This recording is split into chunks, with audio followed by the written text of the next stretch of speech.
What is going on, everybody? We're here, back with a brand new episode of Umineko When They Cry. Last time on, we did indeed cry. We learned a lot more about Ange's relationship with the Seven Sisters and how she wanted to get involved in magic when she was still in the St. Lucia Academy.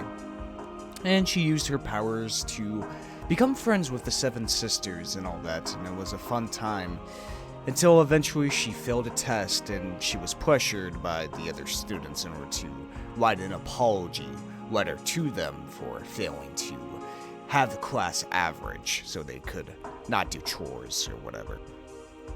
Which ultimately broke Ange in a very heartbreaking scene in which she retorts everything that the classmates were saying to her onto the magical beings, the Seven Sisters, Sakataru, and Maria. And she eventually, quote-unquote, broke them in a way, and when they didn't obey her for, she wanted the students dead. She wanted them dead so much. And after that whole breakdown, she finally succumbed to it. She disassociated. She wanted to be with her family. She wanted to die and all that. Someone put it very well last episode in the comments about how Ange has survivor's guilt, obviously, and how she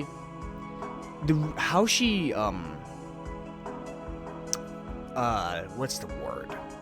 Outputs it, I guess, is a way to say it, is that she wants to close off everyone around her. She doesn't want to get close to anybody, as we see in the future as well. There's not really any personal relationship she has, is because she doesn't want to feel that pain of losing another family member, most likely. So she closes herself to everyone around her and all that. And it also explains why she was on top of the skyscraper at the witches party in episode 3, because, well, once Ava was dead, she had a fortune, she possibly wanted to kill herself because she had no one to go to, no friends, no nothing, and she would be hunted by the Katsumi family for the fortune for most likely the rest of her life. And it really is something, and how she turns it into a positive thing is that she searches for truth. She wants the truth for everything about what happened on Wokojima back in 1987 or 86, really. She just wants to know the truth of what happened to her family, and I bet she's willing to do anything to get to it.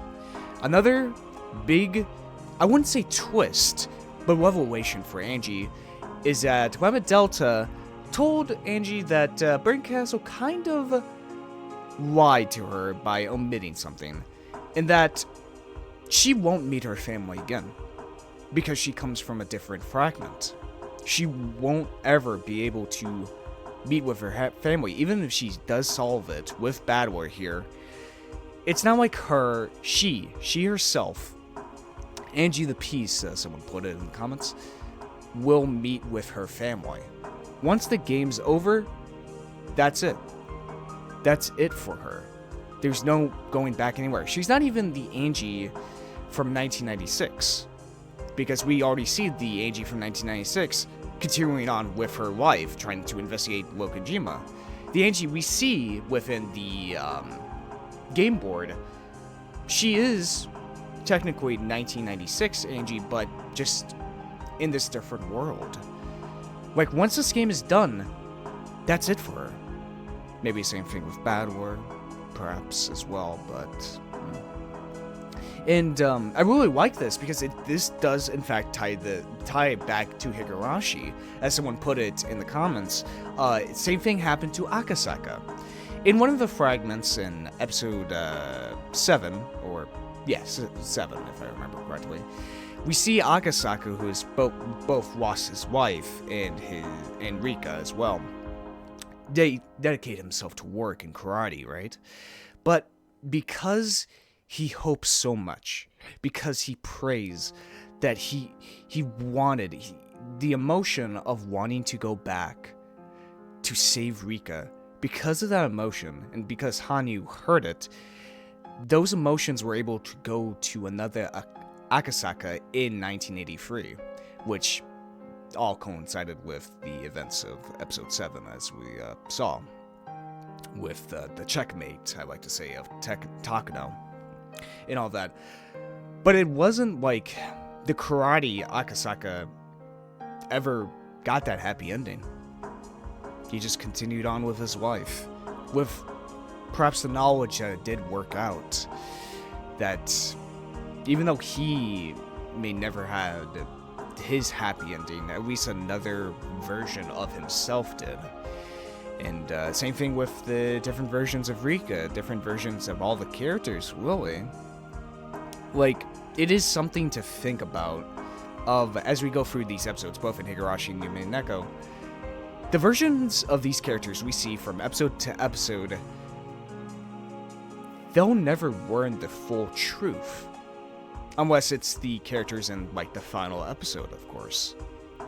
And, like, those people on the game board will never learn the truth. They will either die or just continue on life without knowing, you know? And it's really something we don't really think about when we're playing through this game, at least. As we're passively playing through it, is that technically,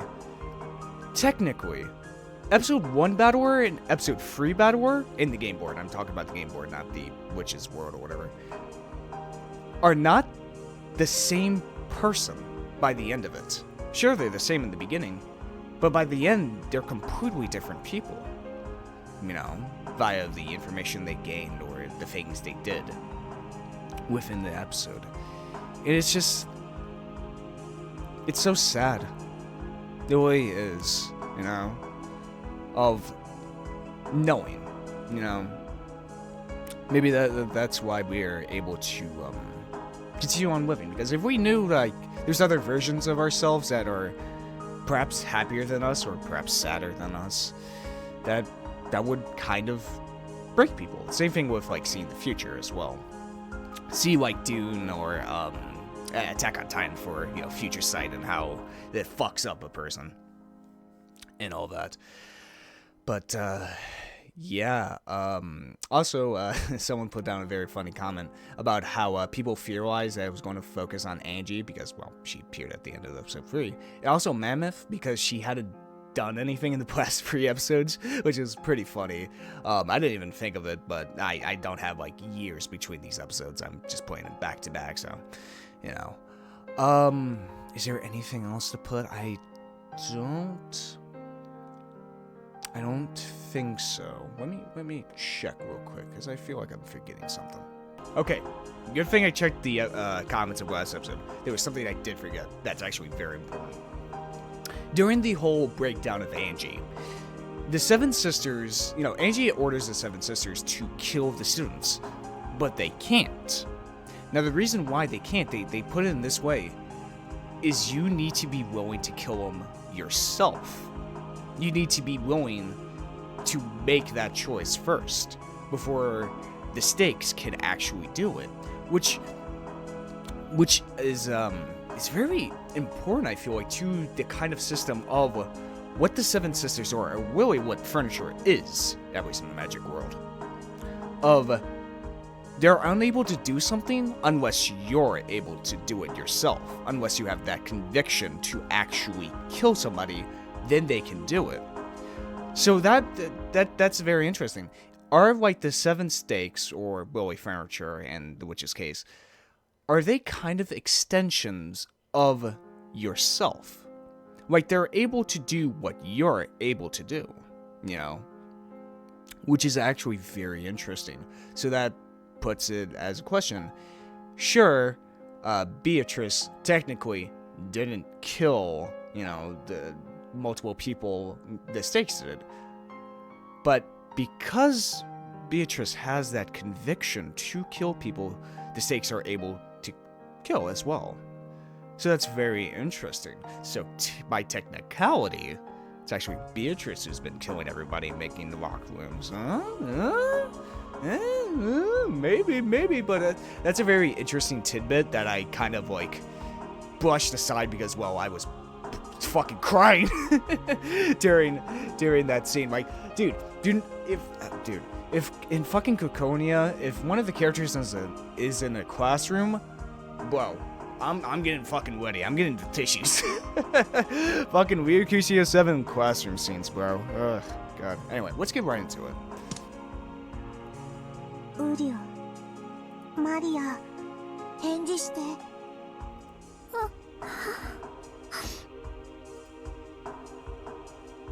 Uryu, やっぱり僕はぬいぐるみなの？布と綿でできてるから喋れるわけないの？だからマリアとはおしゃべりできないの？ Sakatoru looked up at Maria sadly. Maria's face was covered with tears and looked as though it had even lost all traces of sadness. 聞こえてるよ、サクタロウ。サクタロウは布と綿でできたぬいぐるみなんかじゃないよ。マリアのお友達だよ。エンジェなんか嫌い。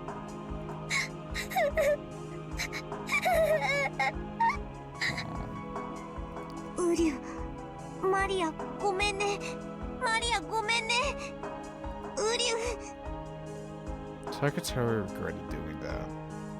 By freezing her heart, Maria had finally been able to escape from her sadness. By speaking up and calling her back, he caused her to be overwhelmed with sadness again.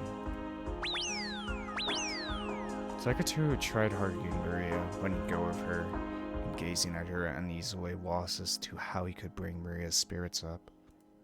He might have looked a little humorous doing that. In the end, that was enough to distract Maria from her sadness. ごめんね。もう泣いても仕方ないもんね。エンジェとは喧嘩しちゃったけど、マリアにはまだたくさん友達がいるよ。僕だけじゃない。みんなもいるよ。サクスケもサク吉も動物の音楽隊も他にも。Maria looked at the many stuffed animals around her pillow, which were gathered together as though they were having an idle chat. I really like this, because it's kind of like a double entendre.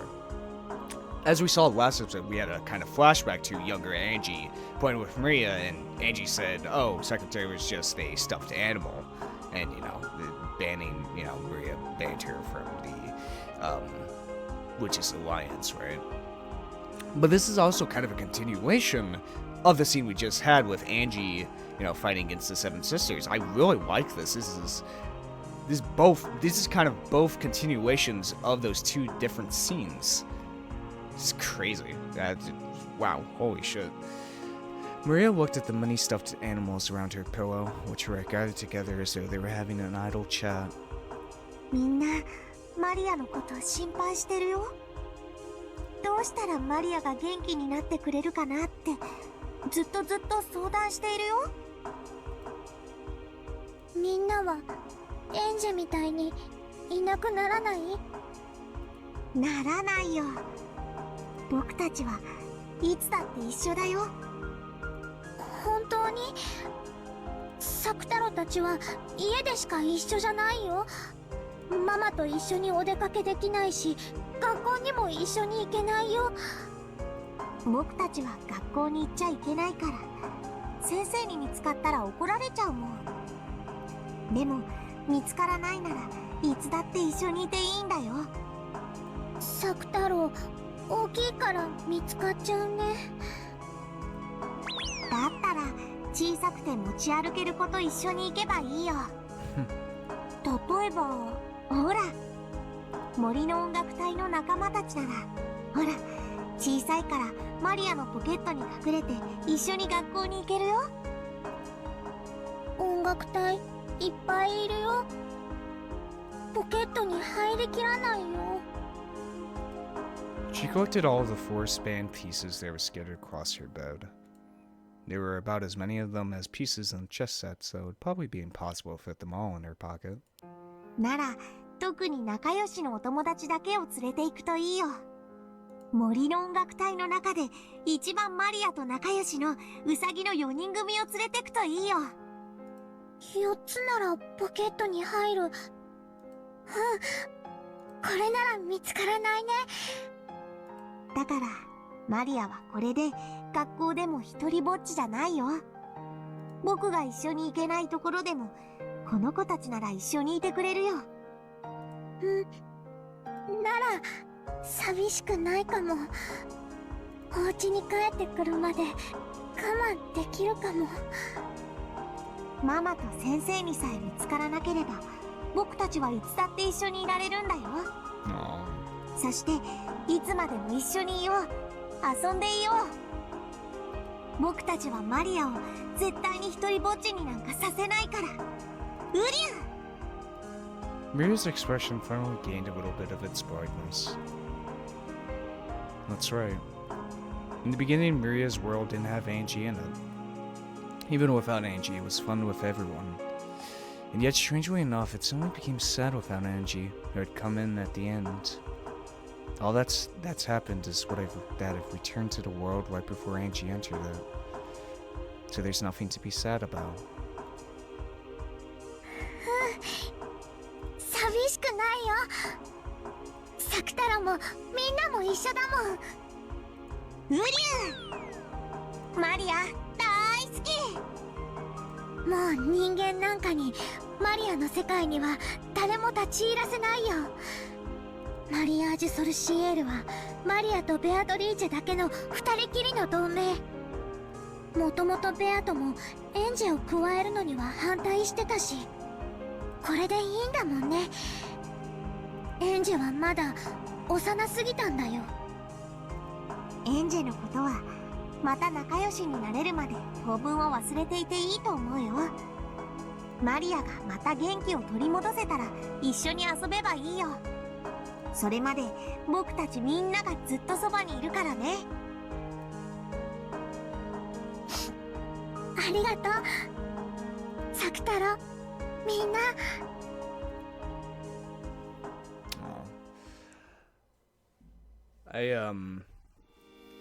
I find it very interesting. I really like this kind of this parallel between Angie and Maria, and how they both deal with kind of the same problem, loneliness. Angie decided, in the end, to face reality.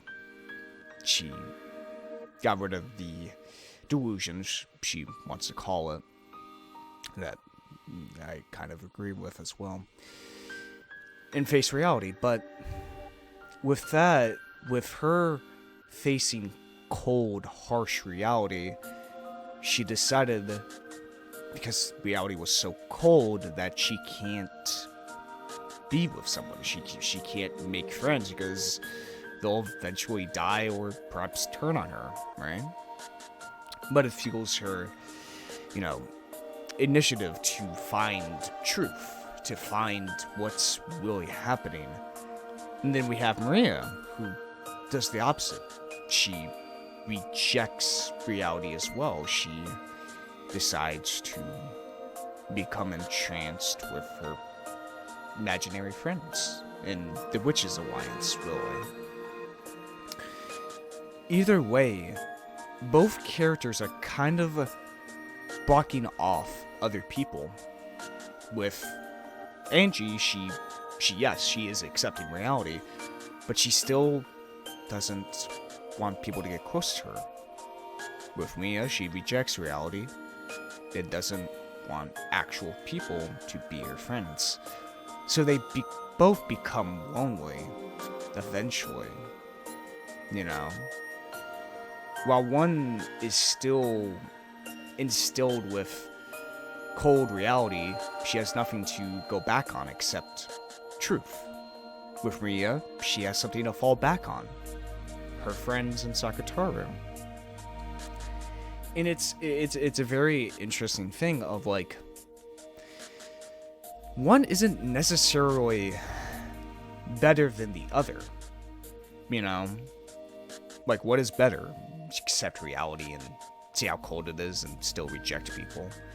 Or is it better to go into imagination instead and still reject people? It's very sad for both parties. I guess the one that's happier is Maria, you know, who's rejected reality. But it's still not a good thing, you know? It's a hard question. I don't think there is a right answer to this, you know? It's sad. It's sad for both of them. Really, for both Maria and Ange, you know? God, this writing's great. I love this. I love this so much. Then Maria once again regained her former world. She regained the world that wasn't lonely, where she was surrounded by many friends. Just like usual, she didn't have any human friends at school, but her magic friends were always with her. The rabbit bed she hid in her pockets talked with her during class, sounding like they were having fun. Just listening to that greatly embellished the time she spent in class. Maria made it so that, as long as Mama and the teacher didn't find out, her other friends could always be with her. When Mama told Maria to go play outside, Maria would secretly pack Sakatoru and Sakuste and the rest into her bag and play together at the library somewhere. Even when Mama was late coming home and Maria went shopping for dinner, she always went with Sakatoru. The man in the convenience store and the other people were nice to Sakatoru. He sometimes gave a second portion free for Maria and Sakatoru. When Mama found out, Maria would get in trouble for bringing Sakatoru and the rest outside. When the teacher found out, Maria would get in trouble for bringing toys to school.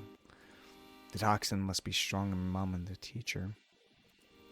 That's why Sakatoru looks like a normal stuffed animal to them. After all, the convenience store man and the others say hello to Sakatoru. Not all humans are hopeless. There are tons of people who, unlike Ange and Mama and teacher, can say hello to magic friends like I can. Maria-chanかい。いらっしゃい。今夜もママは帰りが遅いのかい？でもサクタロたちも一緒だから寂しくないの。ねえサクタロ。ウリュウ。今日はね、僕だけじゃないんだよ。他のお友達も一緒なんだよ。おや、他のお友達かい。今日はどんなお友達が一緒なんだい？今日はね、森の音楽隊のウサギさんたちも一緒。ほら、ポケットに入ってるの。Maria began to line up 4 ceramic rabbit dolls on the register. As the owner of the shop looked at it, smiling, he sent a signal to a part-timer with his chin. Then the sign on the other register that said close was taken down, and a voice called out for everyone to move over there. All of the people in line behind Maria lined up behind that one. そうかそうか。Nice word. マリアちゃんにはお友達がいっぱいだね。ママも早く帰ってきてくれればいいのに。ママはまたお仕事が忙しくて会社にお泊まりなの。最近はよく忙しくなるの。マリアと電話でお話しする時間も全然取れない。でも寂しくないよ。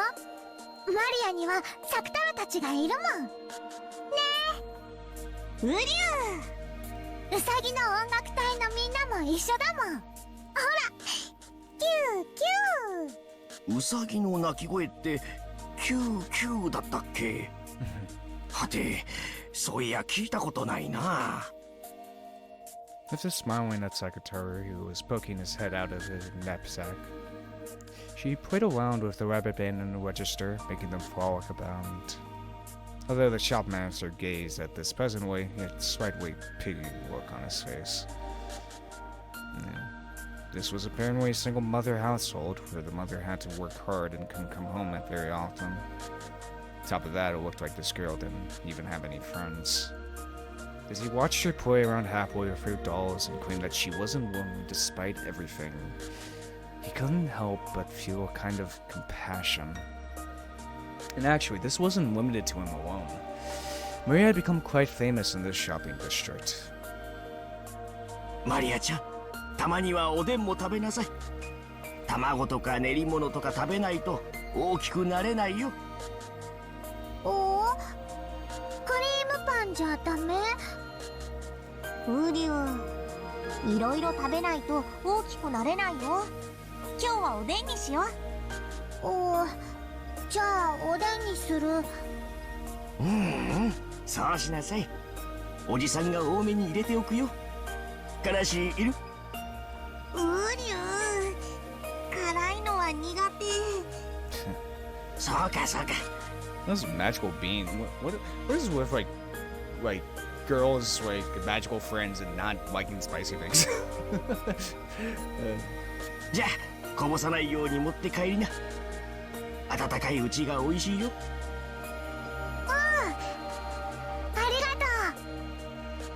She had planned on getting some sweet pastries for dinner, but since Odin had been recommended to her, she would be having that tonight instead. Letting someone else determine the menu makes for an unexpected and interesting meal. Very often, Maria had to decide what her dinner would be on her own, so it was very easy for the menus to get a little one-sided. So it felt fun to have a meal she hadn't anticipated. ウリュウ、おじさん、おまけしてくれてありがとう。お家にいる他のお友達にもよろしくね。途中でつまみ食いしちゃダメだよ。まっすぐお家へ帰ってから食べるんだよ。おじさん、ありがとう。 Maria raised the bag with the Odin container high.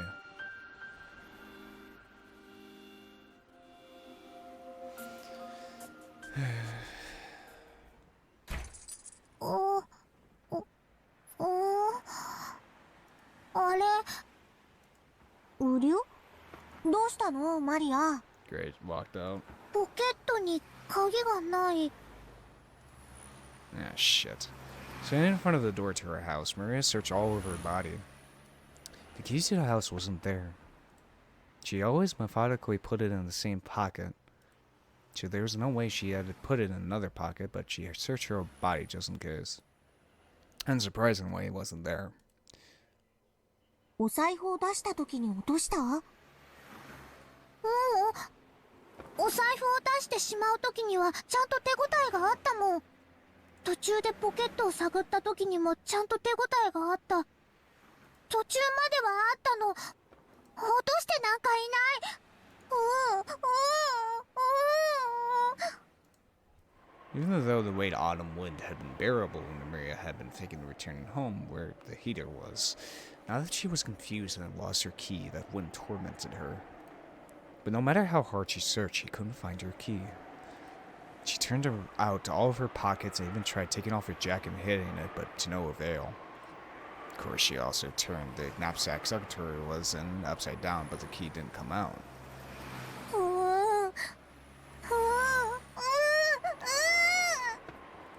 Something that should have been there wasn't where it was supposed to be. And why isn't the key there when I didn't do anything wrong?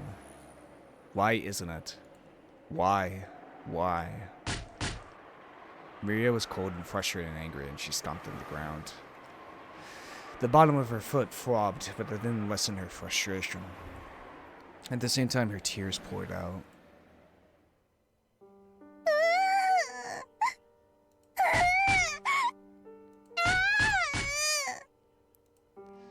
It wasn't her fault, so it was someone else's fault. But Maria didn't know who that someone was and could do nothing but continue out and moan with anger. ウリュウ、きっと途中で落としたんだよ。探そう。来た道を戻って探そう。せっかくおでん買ったのに、卵とかおまけしてもらったのに、あったかいうちに食べられない。マリア、悔しいけど探そう。誰も悪くないよ。探そう。Maria finally went in near to Sakatoru's words and began to trot back down the road she had come on. The wind was colder than before and felt like it was blowing in through the corners of her jacket in a new way. ウリュウ、しっかり足元を見て探そう。そして早くお家に帰って暖房で温まりながらおでんを食べよう。きっと美味しいよ。ない。ない。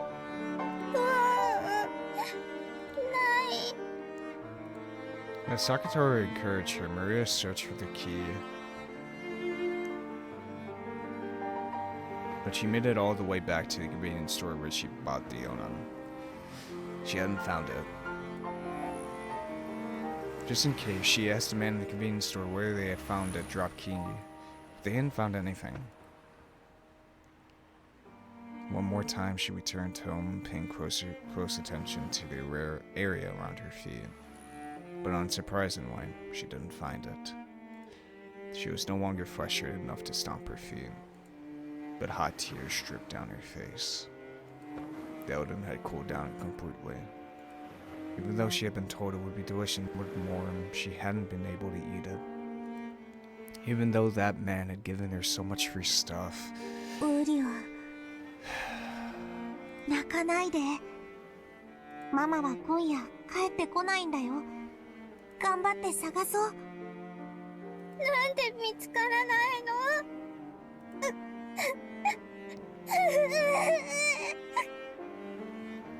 マリア、泣かないで。頑張って探そう。マリア。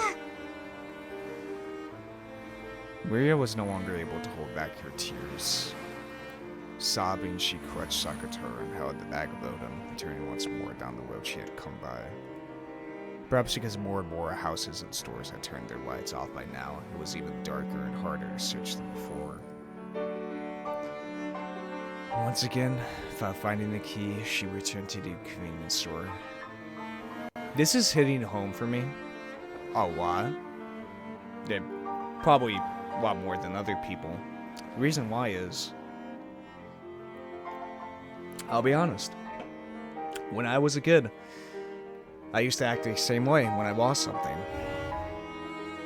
I used to be so adamant on trying to find a object, which probably happened multiple times, that I did kind of cry, you know. And it's actually, it is so fucking weird to read this and how just accurate it actually is to it, you know. And just, you know, trying to find this one thing, thinking to myself, like, where the hell is it? Where, you know, where's this object? Where is this thing I lost? Like, you know, being angry at no one in particular, you know, as well, and just kind of like, just trying to find this one thing that I need. Grand scheme of things, of course it doesn't matter, but in that moment, that's all you're thinking about, is trying to find this one thing of just trying to find it and thinking to yourself, like, why did this happen to me? You know, why did I lose it? And it's actually insane to me how kind of accurate it's being portrayed here, because this is what kind of the thoughts that went through my head as a kid as well when I lost something. Of course, when I gotten older, obviously I grew out of it, you know. I'm like, okay, sure, I lost it, and just go find it. But as a kid, it's a lot more stronger, obviously, and I just have to give props. It's kind of like seeing what I've experienced when on a screen, which is insane. マリアちゃん、鍵まだ見つからないのかい？鍵ない。お母さん、今日は泊まりだっけ？鍵ないとお家入れないの？入れない。そりゃ困ったね。交番には行ってみた？届いてるかもしれないよ。ママがおまわりさんに話しかけられてもお話ししちゃダメって言った。そりゃまたどうして。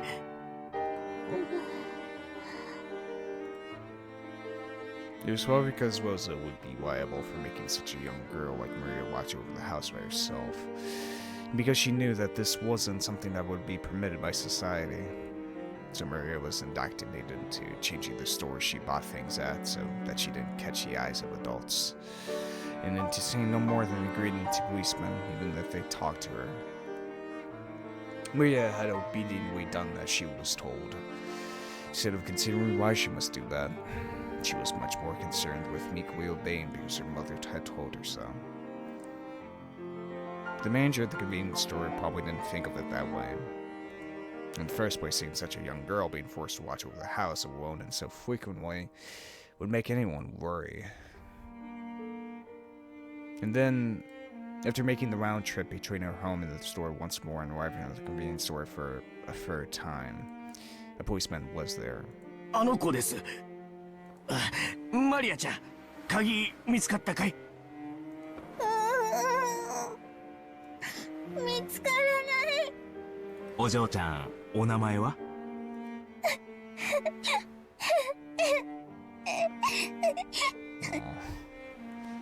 ？The policeman asked her name, but Maria didn't answer. お母さんにおまわりさんとお話ししちゃいけないって言われてるの？大丈夫だよ。おじさんは怖くないよ。お嬢ちゃんは晩ご飯は食べた？買ったけど、お家に入れないから食べられない。お母さんはどうしてるの？今日は帰ってこないの？お仕事？お母さんの会社の連絡先、わかるかな？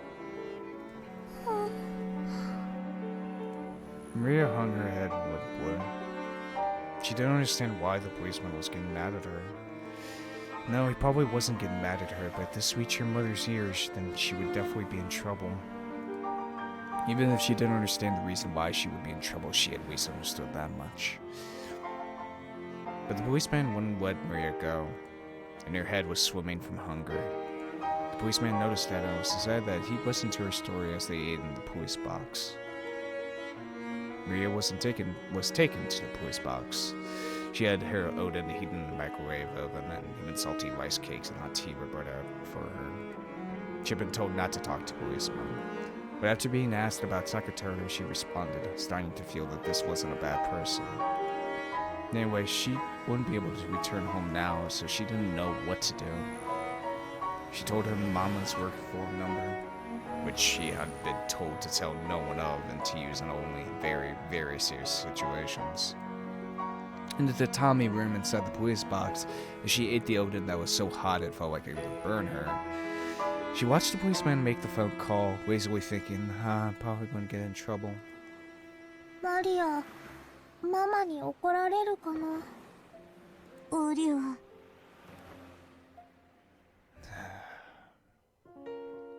Hey, this looks familiar. He must have been listening to the phone ringing for a very long time. With the receiver up to his ear, the policeman looked up at the clock, grumbling. 営業時間が終えちゃってるから出ないのかな。もしもし。もしもし。有限会社アンチローザさんで。こちら小松川警察署千本桜駅前交番でございます。う大館じゃないや、後宮社長さんはいらっしゃいますか？ Udaken?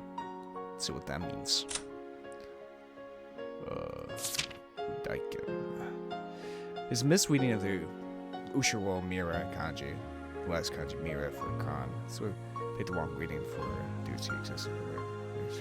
Oh, so Udaken is the mispronunciation of the Ushiro Mira. Well, at least I'm not the only one that misread it. はい。休暇中？はい。社長は昨日から3日間休暇になってます。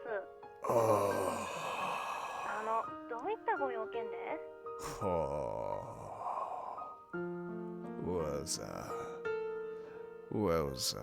あ、いやいやいや。それでどちらにおられるかわかりますかね。連絡先とか聞いてたりしませんかね。ちょっとお待ちいただいてよろしいですか。ねえ、誰か社長の旅行先聞いてる？連絡先。彼氏と札幌カニ食い放題って聞きました。いいなあ。寒いとこだと自然と2人の距離も縮まるのよね。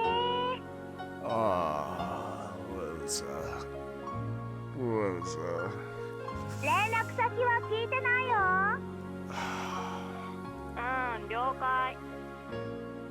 もしもし、札幌に行ってるそうですけど、連絡先まではちょっとわかりません。ご伝言しますか？そうですか。参ったな。じゃあ、もし連絡がつきましたら、こちらから電話があったとお伝えできますか？ええ、はい。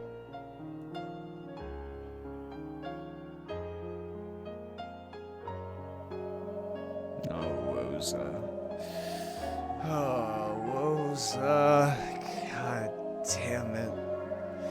After that, I was taken to the police department, which was even bigger, and ended up spending the night there. And they asked me various things about myself. The lady who called herself the district welfare officer came by and asked about a lot of things. And I was told you pulled thing. When I heard that, I mourned for the first time. マリアってかわいそうだったの？ブリュー、そんなことないよ。マリアは幸せ。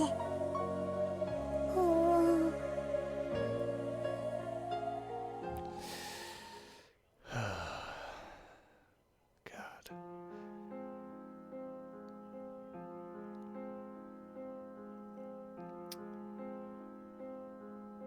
Then Rosa came back. Mira was told to go to her room, but on her way back from the bathroom, she hid by the entrance to the living room and listened in on the exchange.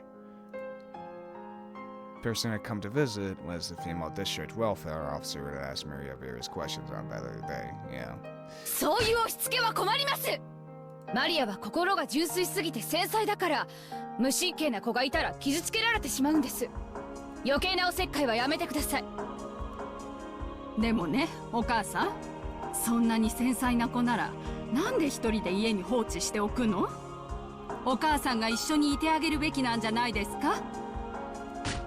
なるべく一緒にいるようにしています。そんなことあなたに指図される覚えはありません。そうですか。この辺のご近所ではとても有名ですよ。お宅のお嬢さんが夜頻繁に買い物や食事に来るって、みんな気にしてて気を使ってくれてたんですよ。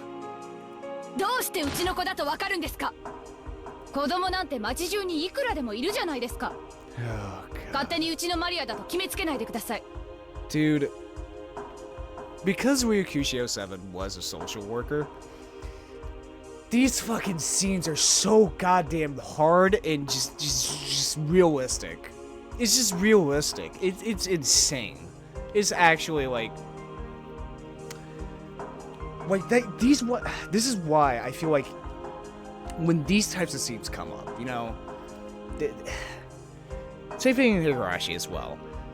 It's so fucking real. It's like the most like accurate depictions of this type of how, you know, how parents work, you know, and it's a hard topic, you know. You know, many people have different points of view on how to be a parent, obviously, but these just hit so fucking hard, man. These really do. They're just so real that I can barely like look at them, but I can't face away. It's just so uncomfortable and so just real. You know, it's actually insane. 夜に出歩く子供だってたまにはいるでしょう。それらが全てうちの子だという証拠でもあるんですか？ライオンのぬいぐるみを抱いた女の子がよく夕食を食べに来る、買いに来るって。商店街でもとても有名だったんですよ。みんなマリアちゃんのことを思って大切にしてくれてました。時には夜道は危ないからと自宅まで送ってくれる方もいたんですよ。ライオンのぬいぐるみなんてどこにでもあります。自宅まで送るなんて余計なお世話です。マリアを誘拐するつもり？マリアに構わないで。マリアは私の子です。私が育ててます。おかしな施設に入れるつもりもまるでありません。余計なおせっかいはやめて。ウリュウ、ライオンのぬいぐるみって僕のこと？大丈夫だよ。怒られるのはマリアだよ。サク太郎は関係ないよ。Maria hugs Sakataro, continuing to watch her mother fearfully. 私もマリアと毎日一緒にいられたらと思います。でもシングルマザーですから働かなくちゃならない。私はこう見えても会社の社長ですから、社員の生活も背負っている。一年中仕事で忙しいんですよ。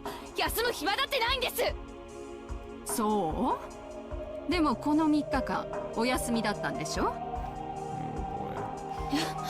休みなんかじゃありません。私はずっと会社で泊まりがけで仕事をしていました。他の頼りない社員では片付けられない案件が私には山積みなんです。どうしてそんな嘘つくの？あなたの会社の人が3日間お休みを取ってますって言ってるのよ。彼氏さんと北海道に行ってきたんでしょ？娘さんを3日間も置いて。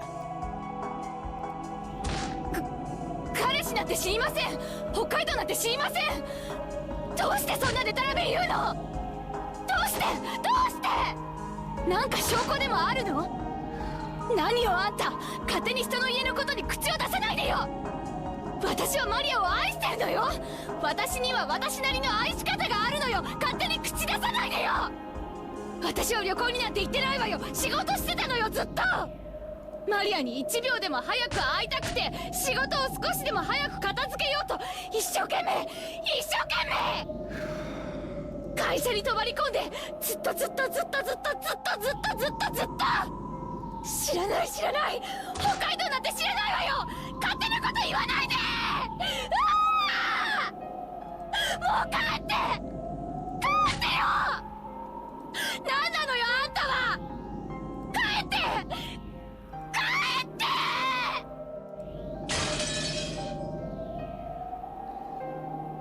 Holy shit.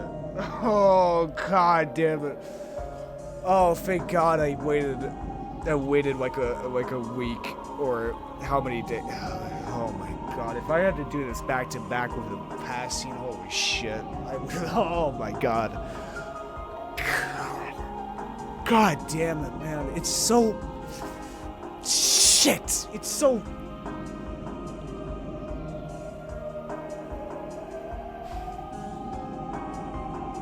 God, and it's not helping matters at all, but obviously Rosa has her own demons, has her own thing. She's very extreme with her emotions, and this obviously is not gonna go well, but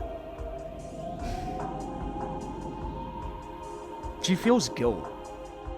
That's the thing, she feels guilt about not being with Maria.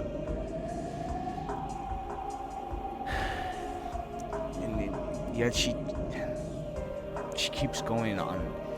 She went to this vacation. Maybe it's a one-time thing, but leaving your kid for 3 days without anybody to look after her, it's still long. It's still horrible.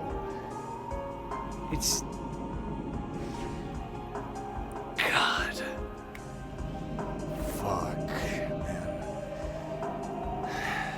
Rosa raged, her hair flying wildly. A teacup was knocked over from the force of her standing up. But far wilder than that was the sound of her beating the table with both hands.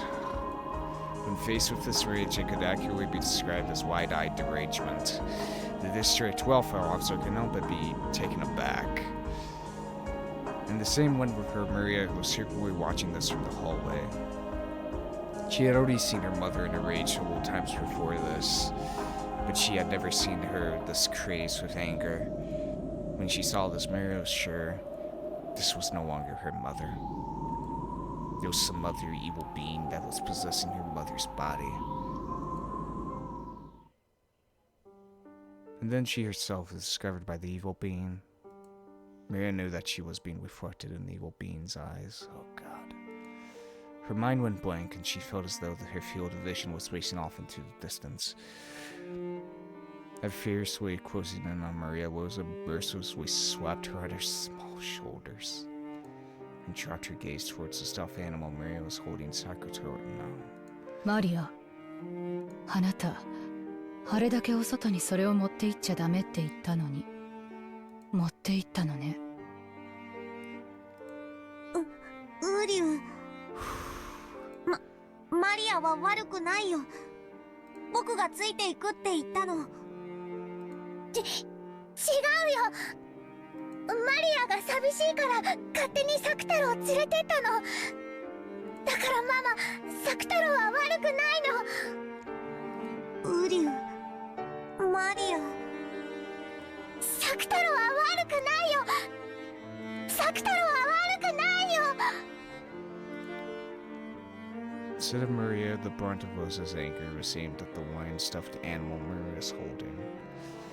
The girl went shopping in the middle of the night, always clutching a wine-stuffed animal. Because of that, she had become well known in the shopping center. ぬいぐるみ持ってっちゃダメって言ったでしょ。どうしてあんたはママの言うことが聞けないのよ。どうしてよ。どうしてママの言いつけがちゃんと守れないのよ、あんたは。 With every single word, she stomped her heel and banged furiously on the wall. Of course, she didn't make direct contact with Maria. However, the violence of the harsh sound certainly beat against her. お母さん、おやめなさい。話してよ。話せって言ってんでしょ。The district welfare officer had come back to her senses and was pinning Rosa's arm behind her back. But the instant Rosa was touched, she would wild, furiously throwing the welfare officer off. She hit the table and fell to the ground.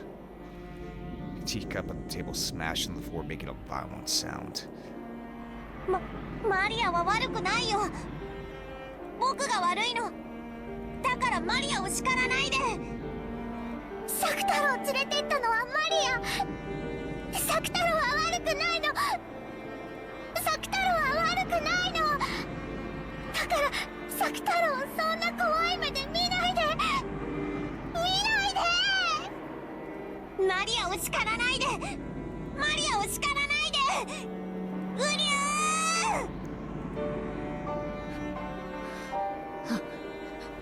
あんた、さっきから何をやってるの。あんた、そのお人形さんごっこ外でもやってたの。お店の人の前でもやってたの。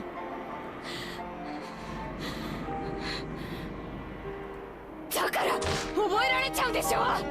少しは考えろ、このバカ。なんであんたはそう大バカなのよ。正直におっしゃいな。お外でお買い物をするとき、ママに内緒でいつもそのぬいぐるみを持ち歩いてたのね。ウリュウ。その変なぬいぐるみ語をやめなさい。ぬいぐるみじゃなく、あなたの言葉で喋りなさい。サクタルはぬいぐるみじゃないよ。マリアの友達だよ。ぬいぐるみって言わないで。言わないで。はいはい、わかったわ。サク太郎だったわね、名前。ママに内緒でその作太郎人形を持っていつもお買い物に行っていたのね。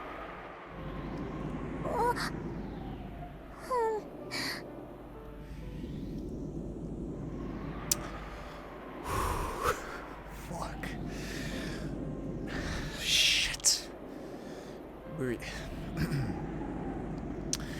Maria admitted it honestly. If she hadn't admitted it, the secretary would have said something to take the blame. So by admitting it right away, she was protecting her small friend. 作太郎だけ？他には？まさか学校にも何か変なのを持って行ってるんじゃないでしょうね。お母さん、お嬢さんは悪くないでしょう。そのキスもおやめなさい。あんたは黙ってなさい。私と娘の話でしょ。ほらマリア、ママの目を見て話をしなさい。ママの質問にお返事は？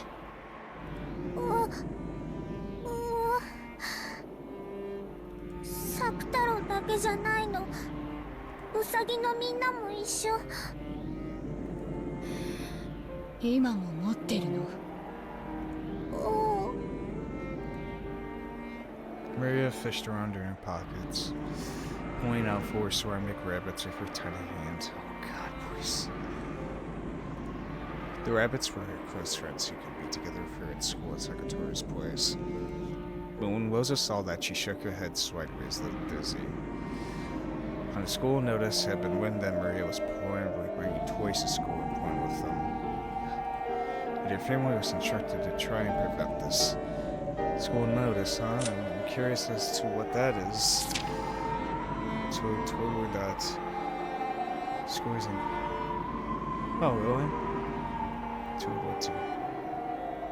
Oh, okay. Yeah, that's pretty cool. That's an interesting factoid about Japan. I'm totally not trying to divert my emotions. Holy shit. God damn it. But Rosa rejected that, blaming the teacher and voting in protest of her volunteer school, saying that there was no way her child would bring toys to school. For nearly an hour, she had shouted at the vice principal to stop making false accusations about her daughter. To a certain degree, those at the school had grasped that Maria was a pitiful girl. They knew that the small toys she brought in were her only friends. So they had done their best to overlook it. But when the other students caught sight of them, some of the boys had started complaining that only she could bring toys and school had racked their brains on how to cope with this. They had tried to gently send a warning by way of the mother, but after Rosa's reaction, even Maria's teachers decided to overlook it. But now Rosa knew. She had been the one who was wrong, and her daughter really had been bringing toys to school, and those at the school had known that she was a disgrace who brought toys to school and played with them as though they were her only friends. To Rosa, who thought her daughter was just a little different from normal children, having this peculiar side of her daughter exposed and found fault with was, more than anything else, something she couldn't bear. So she howled. She raged. The district welfare officer tried to cut between Rosa and Maria again, but she only met with Rosa's wrath once more. Rosa once again threw the woman off with her face like a demon. And when even that failed to curb her anger, she stomped the ground over and over again so forcefully that it seemed she might break through the floor. Then after seeming to come back to her senses for a second, she immediately froze her harsh breathing and asked Maria, Maria, そのウサギの音楽隊はマリアの大切なお友達？そう、4人もお友達がいてよかったわ。As she said that, Rosa grabbed one of the rabbits from Maria's hand. Don't. Rosa, don't. Then she shoved it in front of Maria's eyes so she could see it very well. The kid rabbit holding a trumpet was a small doll like a chess piece. She slowly lifted it into the air. Don't, please. Of course, Maria's and Secretary's eyes also followed it. And And then, with a speed that the eye couldn't follow, she smashed it against the wall.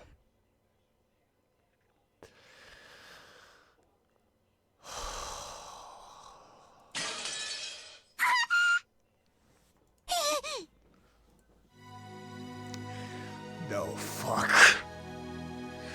Son of a bitch, not Requiem. She had half imagined that this was the worst possible. She had half imagined that this worst possible thing might happen. So she instantly realized what had been done. So Maria let out a short, despairing scream. It was in pieces. It had been small and sturdy, but that had been enough to withstand her mother's fierce rage. ママの言うことをちゃんと聞かないから一つ壊れちゃったわ。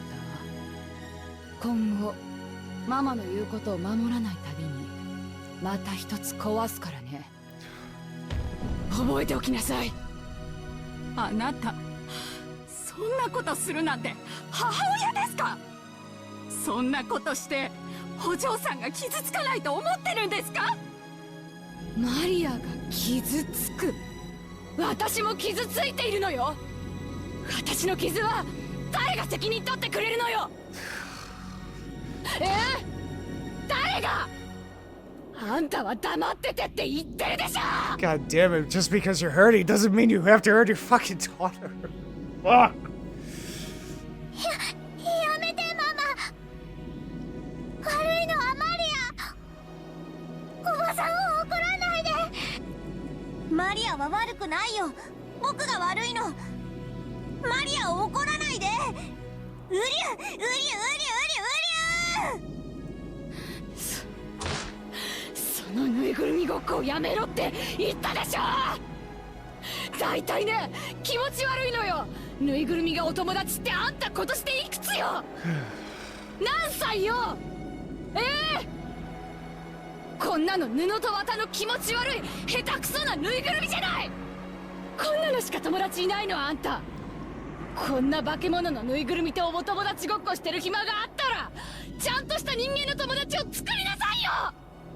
なんであなたにはいつまでもお友達ができないのよ。そうなんだからいつまでもクラスで変わり者扱いされてバカにされて。もうほんとしっかりしていい加減にして。こんなぬいぐるみ遊びもう卒業しちゃってよ。うりゅう。だからそのぬいぐるみごっこをやめろって言ってるでしょ。ママ返して。サキ太郎返して。うりゅう。うりゅう。うりゅう。うりゅう。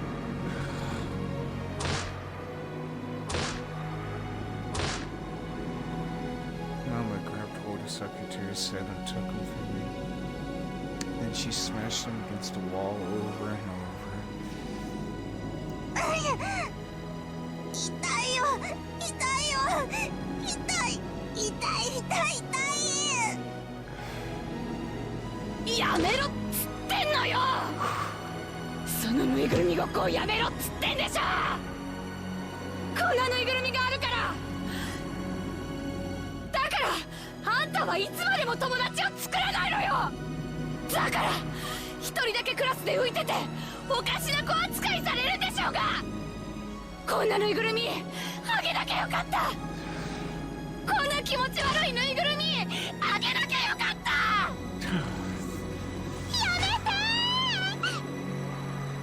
サキ太郎返して。サキ太郎返して。サキ太郎はマリアのお友達なの。親友なの。サキ太郎さえいれば他には何もいらない。だから返して。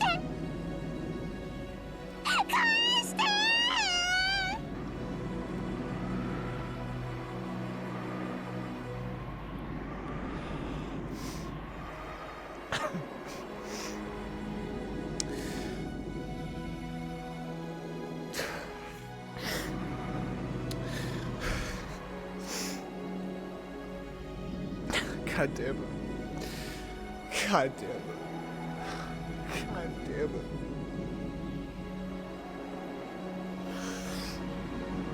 Fuck. God damn it, man. You did it. You fucking did it. God damn it. For some reason, my frantic request just added oil to the fire of Mama's anger. I push my own side as I try to grab Secretary and snatch her back. In a bizarre way, she stuck her fingernails in both hands deep into Secretary, twisting them. The red muffler, which I'd carefully wrapped for her every day, came off and fell to the floor. Secretary had been so precious to me. His twisted, smashed, torn out of fingernails so much. He was twisted in pain, his face curving in sadness. I had Mama's fingernails from a stitch in the neck and torn. With the fingernails of both hands, she tore apart.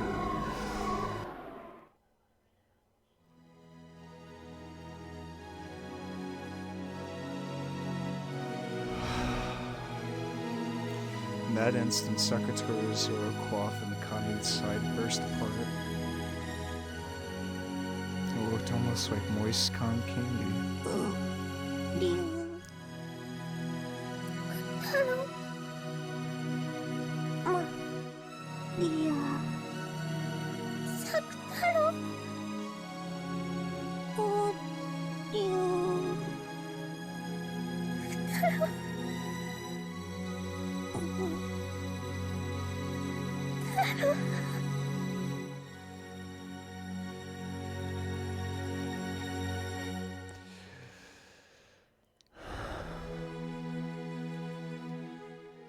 The crumpled yellow cloth and the cotton candy flowing out right first right in front of my eyes. Then, through Mama's face, the yellow veins stared clearly. 作太郎は死んでしまいました。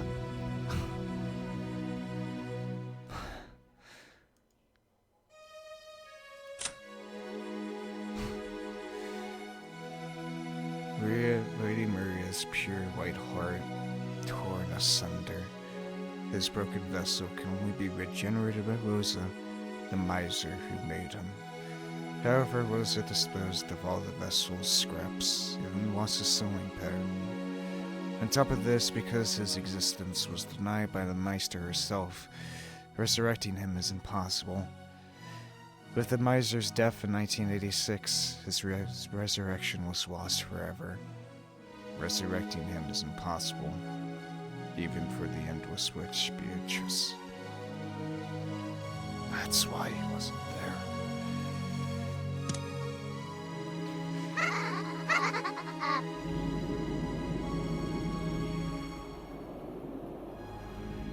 What the hell? That is okay.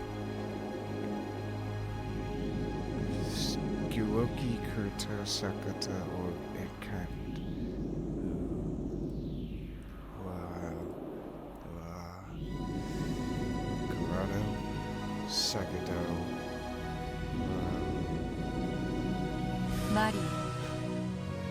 マリア、泣くんでない。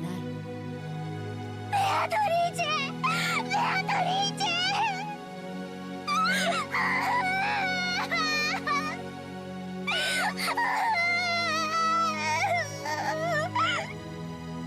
作太郎は良き友人であった。そなたがそれを忘れぬ限り、常にそなたと共にある。だから。 生き返らせて。ベアとはいろんな魔法が使えるんだもんね。サク太郎だって生き返らせられるよね。それは無論作太郎がわらわの家具だったならそれもたやすい。しかし作太郎はそなたの家具だ。わらわにそれは難しい。難しいってことは無理じゃないんだよね。生き返らせて、無限の魔法で生き返らせて。実はな、作太郎のよりしろはローザの手作りのぬいぐるみであったよ。そのローザが作太郎を否定した。母にその生を許されなかった命は存在できぬのだ。Beatrice's words were feeble, because she knew that no matter what the excuse, it wouldn't be enough to calm Maria and make her accept it. But she had to communicate the painful truth to her disciple and close friend. She had to tell her the fact that even with all of her own power, even she could not revive Sakutaro. そなたが作太郎の存在を強く信じる限り、その魂が消え去ることはない。だからマリア、どうか悲しむな。今もほら、すぐそこで作太郎が微笑んでいると信じるのだ。嫌だ作太郎を生き返らせてくれなきゃ。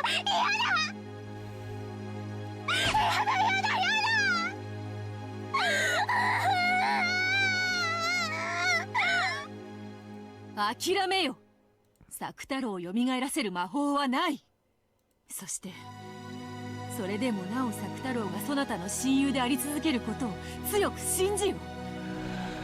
その力が魔法となる。そんなの魔法じゃない。作太郎が生き返らなきゃ嫌だ。ママの手作りだからダメなの。どうしてママは作太郎を作ったの？マリアにプレゼントするためじゃないの？マリアのお友達にするためじゃないの？なのになんでママは自分で作って自分で壊したの？どうしてママは自分で産んで自分で壊そうとするの？わかんない。ママが憎いよ。ママが憎い。悔しい。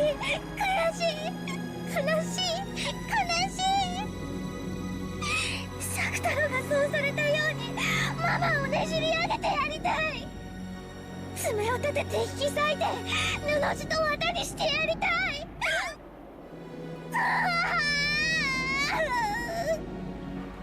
悔しいよベアトリーチェ。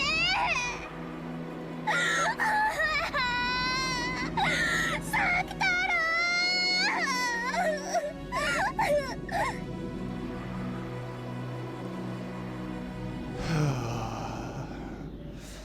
From the darkness behind Maria's back, two massive jetpack arms clubbed out. Twisting around Maria, she sobbed in anger. The massive fingernails stuck into Maria's chest and stomach. Maria could not see that, but Mito could. Anger and sadness without any place to go will tear you apart. Mito knew that. She could see it, that. Yes, in the end, those massive arms were Maria's own.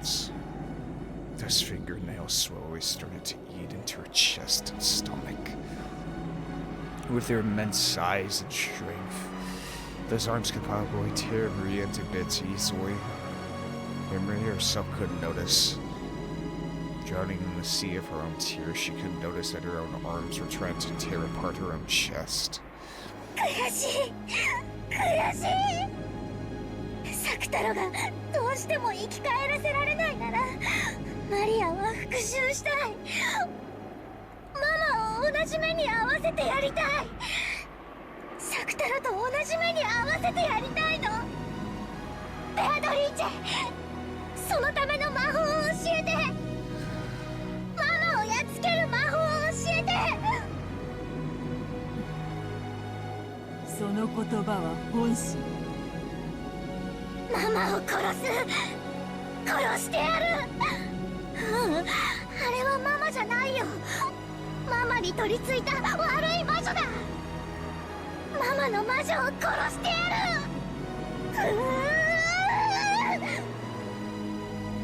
る。よかろう。その力をそなたに与えよう。心美しきそなたに自らに引き裂かれるくらいなら、そなたにその苦しみを与えた心なき母こそよほど引き裂かれるに値する。教えようぞ、魔女の世界に光さすことなき深淵の奥底。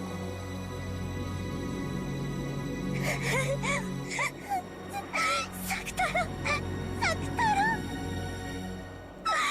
みんな嫌い嫌い大嫌い。ママも嫌い、エンジェも嫌い。みんな大嫌い。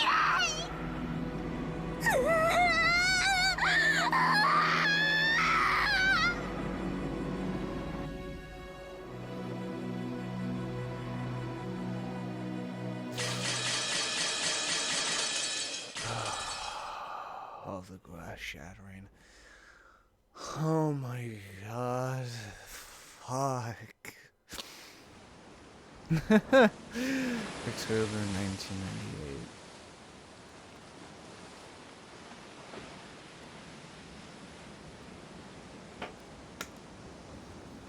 1998. Kushi, you can't do this. You can't do back to back. You can't do back to back, you son of a bitch. You can't. That was the one that fucking broke me. God damn. The thing is, I was sad. There was a couple tears with Ange's part. Guaranteed. But that. God, it's just. It was with Ange. She was able to. No, there's no good fucking.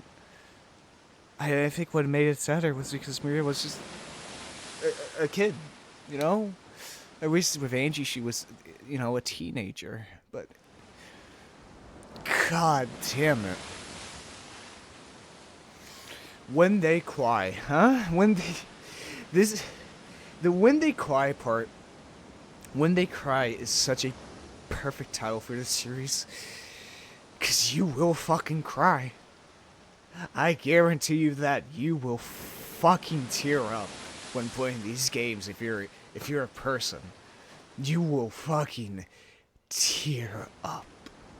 No matter what. At some scene, doesn't matter what. It will make you fucking cry. That's why it says when. Not if, when. Fuck.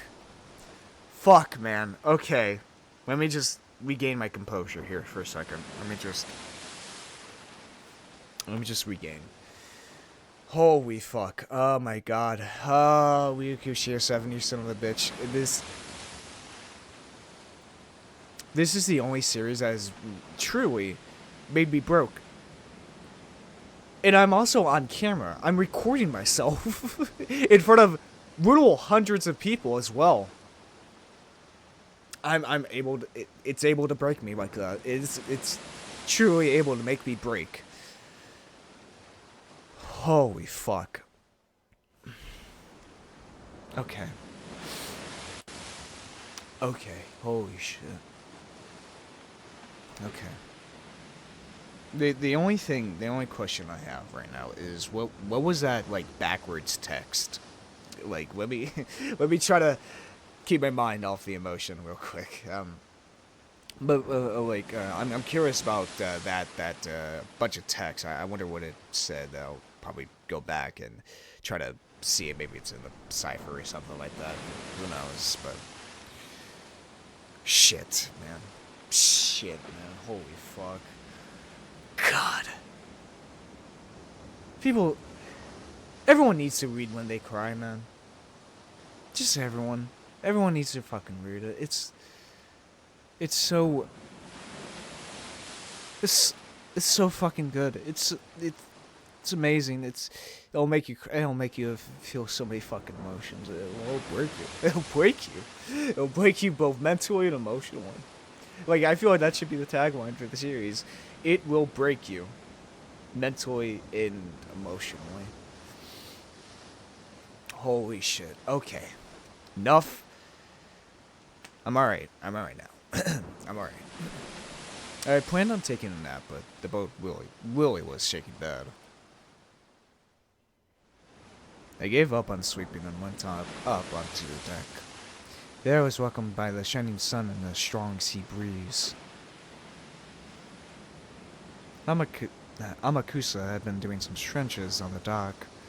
He must have had a lot of time on his hands too. After all, it would be several more hours before we reached Nijima. It would only have taken a couple dozen minutes by airplane, but there was a chance that the Nijima airport was under the Sumadera family's web.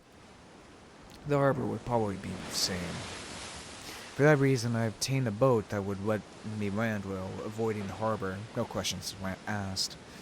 I bumped into a cheery boat captain, treated him generously, and had decided to help me out, amused. まだだいぶかかるの？さっき船長に聞いたら、あと2時間はたっぷりかかるそうです。ま、贅沢は言えねえですな。いいお天気ね。焼けちゃいそう。甲板で読書ですか？本が痛みますよ。Amakusa apparently thought this because I was clutching Marione-chan's diary under my arm. I'd been reading it half asleep, which was why I come back up, but I was still clutching it. どうですか？マリアさんの日記から六軒島の真相は探れそうですかい？さあ、あの島で何があったかなんてどこまで調べても仮説でしかない。メッセージボトルもお姉ちゃんの日記も魔女が闊歩するおとぎ話が記されているだけで、何も真実を語らない。お手上げよ。新島での関係者からの聞き込みに期待するしかないですね。ウィッチハンターどもが散々質問攻めにしてるでしょうから、きっと真事実なんて見つからないわよ。True. そこまで期待してないのに半日も船旅をして新島に行こうなんて実に気まぐれなことです。調べたっていう自己満足のための旅みたいなものよ。本気で12年前の真実が解き明かせるなんて私も甘えてるつもりはないわ。その自己満足が終わったらどうするつもりで？さあ、考えてないわ。新島に行って関係者に話を聞いて、最後に六軒島に行って花でも捧げたら私の旅はおしまいね。Several days have already passed since this journey began. After being told by Burncast on the roof of that building to search for the truth of 12 years ago, I'd left on a journey like trying to grasp a cloud. At the time, I felt as though I experienced something mystical and had the feeling that I might be able to grasp some kind of miracle at the end of this journey. But after several days passed, my excitement died down. On that day when I stood on the roof of that skyscraper, my heart was completely cornered and dead. So I wanted from the bottom of my heart to be released from the cage of my body and rise into the sky, so I was right. And I crossed the fence in order to die. Maybe experience the desire to die and actually stepping forwards, throwing my body down. It caused some kind of mystical experience inside my head, making me think I had received a message from a witch. The excitement for my jump lessened over time, and the more I came back to my senses, the more this journey lost its meaning. But I didn't even consider suspending this journey just because of that. If I stop this journey, it'll mean acknowledging that the message from that witch was an illusion, and I felt as though that meant throwing away the promise the witch made, and any chance that someone from my family might come back. So because it was hard to believe that those events were an illusion, I've continued on my journey. I don't seriously believe that this journey will change anything. It's even up to me when to end this journey. It's up to me to choose whether the final destination is. In the end, this journey is only for my self-satisfaction.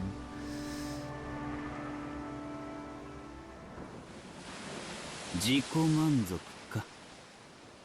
聞こえは悪いですが、そいつが実は人生ってやつではないかと思ってます。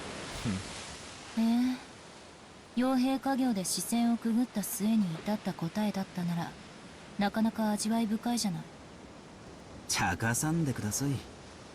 俺が言いたいのは、自己も何も自分を認められるのは世の中で自分だけしかいないってことです。Amakusa continued stretching as he spoke, in an irritating, fresh way. Hearing it told to me as though from a teacher made me instinctively want to resist, but what he was saying was extremely sensible. そうかもね。人は誰かに認められたくて努力をするわ。多くの場合、それは親ね。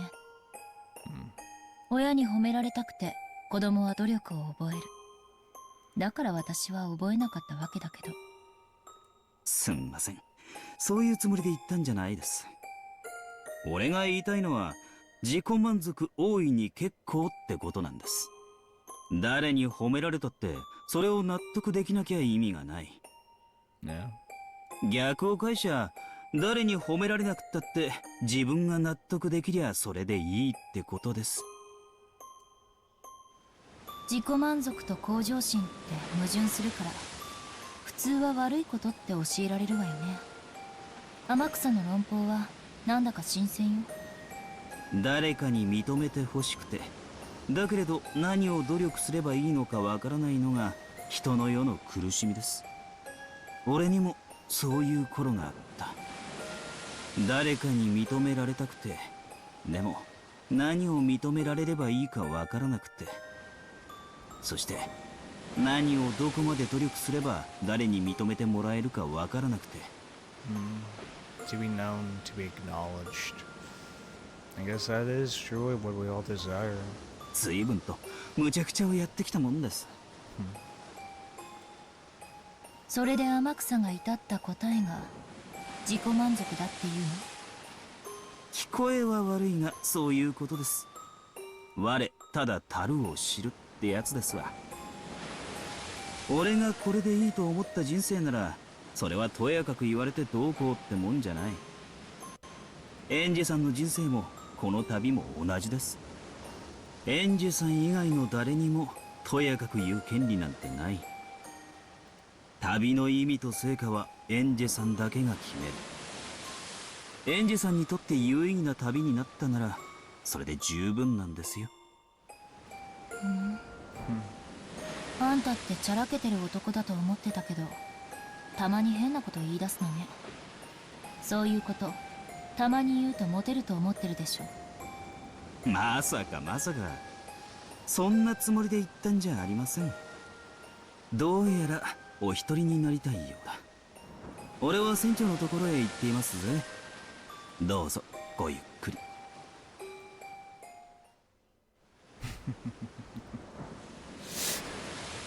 The reason why I learned the importance of self-satisfaction is when I got kicked out of the damn Tokyo group after being beat by a 10-year-old. She dropped a barrel on me. And I decided, you know what, I should just worry about myself and not what others think. I'm sorry, but ever reading the fact that Amakusa is the guy that Skywalk from Higurashi, it's always been so funny to me. Amakusa apparently decided I was in a bad mood, although I didn't feel that way myself. Or he might have finished a set of stretches and wanted to cool off in the shade. The sea winds were strong, but not enough to cool the waves of the sun. Amakusa disappeared. Only I remained. 自己満足こそが人生か。そんなのつまらないです。人生はどこまでも強欲でなくっちゃ。I noticed that Mammoth had suddenly appeared, her abundant hair fluttering over by the prow of the ship. 強欲な人生は確かに楽しいわ。でもあなたと違って人間には寿命がある。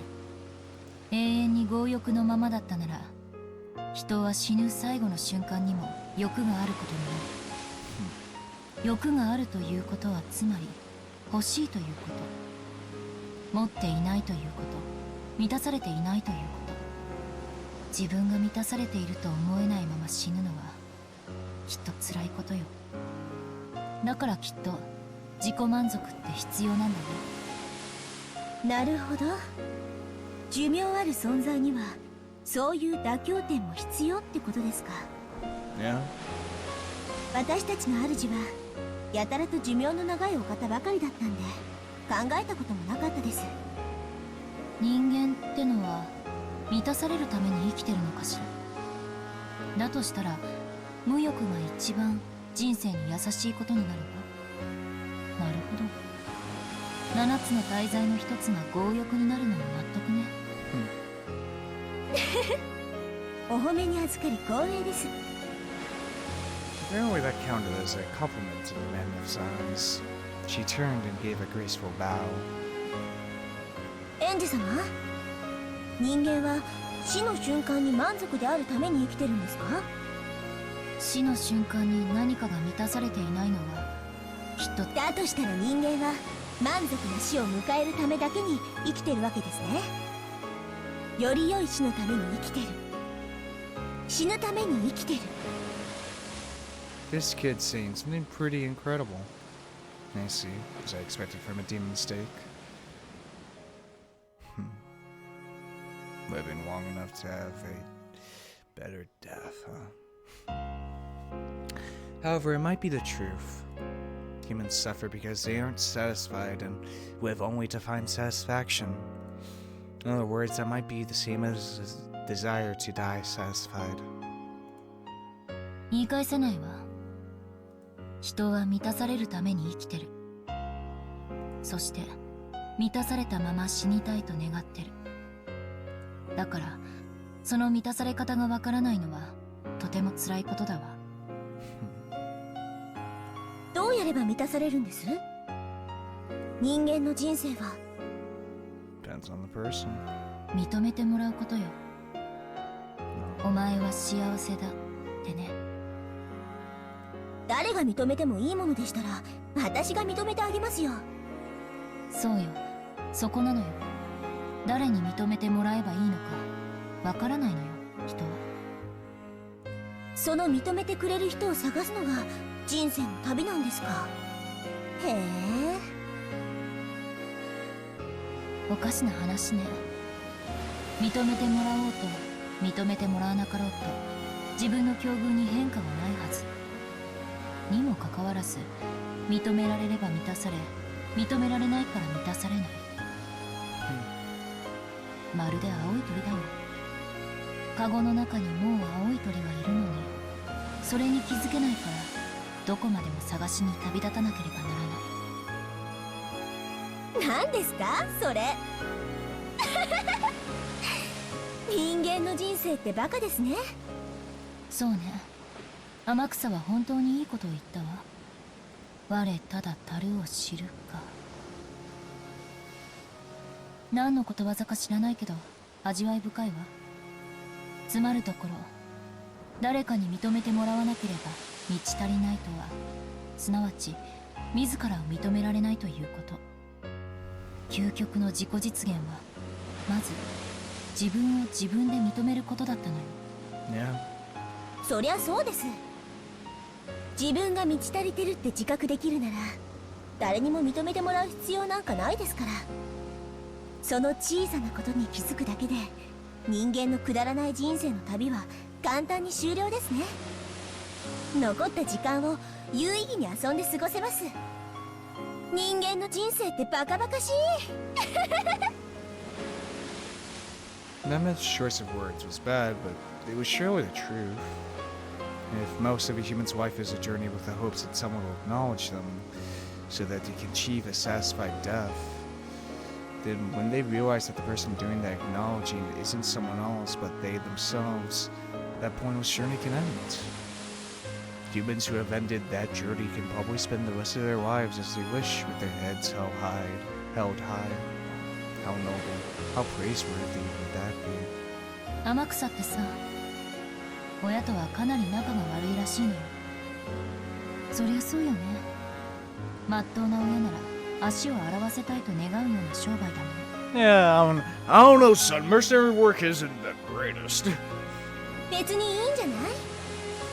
本人が楽しいなら。全くよね。結局はそういうことなのよ。他人が観測した自分の評価なんかどうでもいいこと。自分の存在を自分自身がしっかり認められたならそれで十分なのよ。自分に自信を持って生きられるならどんな生活だって受け入れて納得できるに違いない。 Yeah. It's pretty true, yeah. 天草はきっといつか戦場で流れ弾を食らって大怪我をするでしょうよ。あるいは死ぬことさえあるかもしれない。でも天草はそれを理不尽とは思わないと思う。それも人生と。あいつはケラケラ笑ってるような気がするの。いい生き様じゃない。惚れるわ。自分で自分を認められない哀れな人間は生涯それを求めてさまよい、何も受け入れられず不平不満だけを口にし満たされないまま死んでいく。哀れだわ。何の目的もなくダラダラと生きてる連中に比べたらやがてのたれ死にするかもしれないけれど、自分の人生に胸を張っている天草の方がよっぽど高潔なのよ。人生悟ったものの勝ちってことじゃない？少しでも早く悟れればその分有効に残りの人生が過ごせてお得よね。 With Memon's words, I finally accepted a certain fact. In the past, I've called that girl unusual or strange. However, that wasn't true. All she did was keep her head held high, and finish that journey faster than anyone else. だからマリアお姉ちゃんはすごかったのかもしれない。She just wanted to be herself.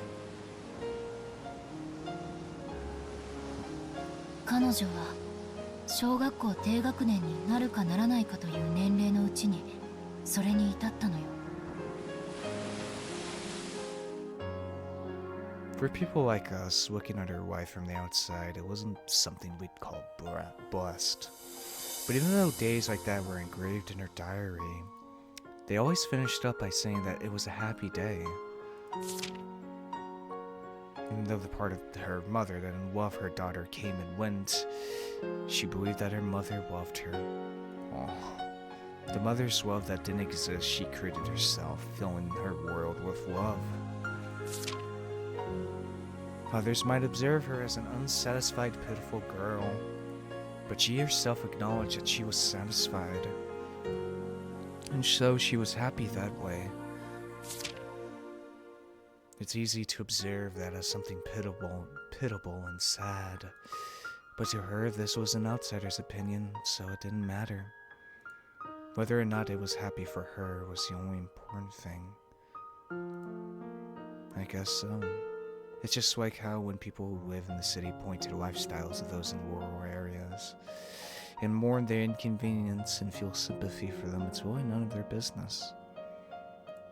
If those who live there are satisfied with what they have, that's more than enough.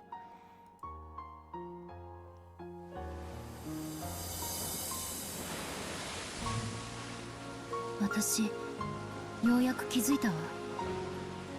今気づいた。マリアお姉ちゃんにひどいことをしたのよ。あの日にあなたたちにも作太郎にも。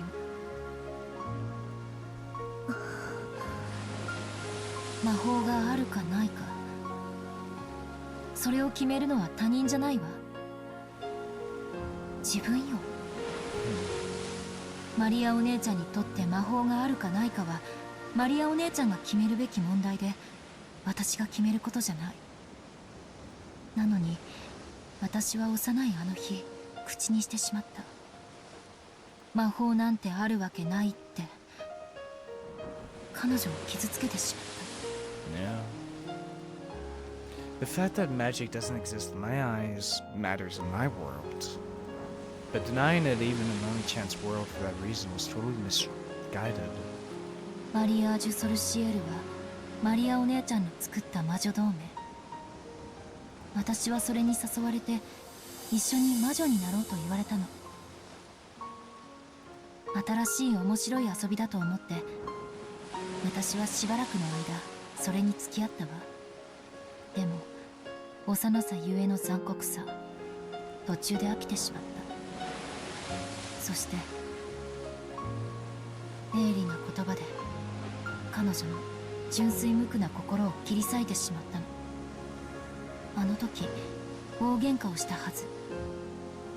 私はすぐに忘れてしまったけれど彼女には忘れられないものだった。なぜなら彼女にとって魔法は確かに存在する自然な力で、それは私とも共有できると信じていたから。マリアお姉ちゃんにとって魔法は世界を幸福に解釈できる、いえ全てを幸福にできる、まさに魔法の力だった。それを私にもお裾分けしたかっただけ。その気持ちを幼い私が引き裂いた。だから彼女は誰とも魔法は分かり合えないと殻の中に閉じこもってしまったのよ。だとしたらマリア卿もやはり人生の旅は終わってないわけね。自分に納得できてるならエンジ様に否定されたくらいでへこむ必要なんてないわけだし。お姉ちゃんは幼かった。天草みたいな達観にはまだ至ってなかったのよ。だからこそわかるわ。マリアージュ・ソルシエルという魔女同盟がなぜ必要なのか。An alliance where each acknowledged that the other is a witch. そうよ。それが確かマリアージュ・ソルシエルの取り決めの第一条だった気がする。同盟の魔女は互いを魔女と認め尊敬し合うことって、それこそが魔女同盟の一番の、そして唯一の意味なのよ。Maria Oni-chan wanted to share with me the sacred laws to make the world happy called magic. But I was young, and she was too. I hurt her with innocent cruelty. 私はあの日に言ったわ、暴言を。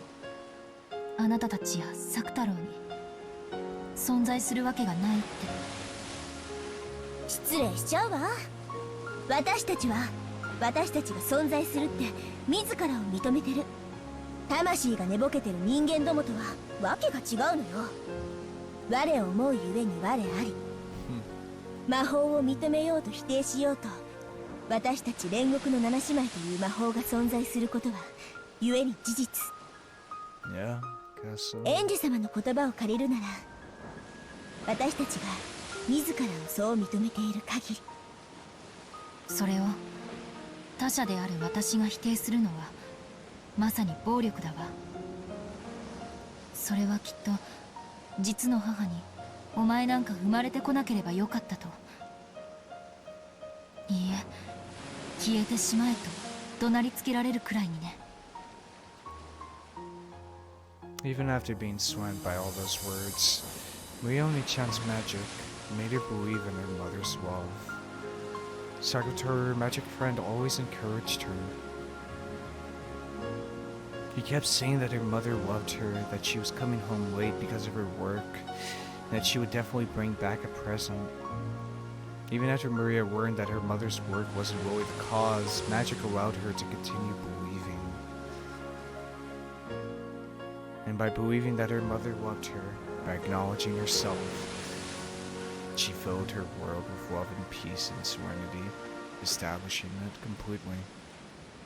12年前に何があったのか、私の家族がどうなったのか、それを探る旅じゃなかったのよ、これは。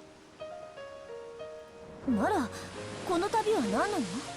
To accept it.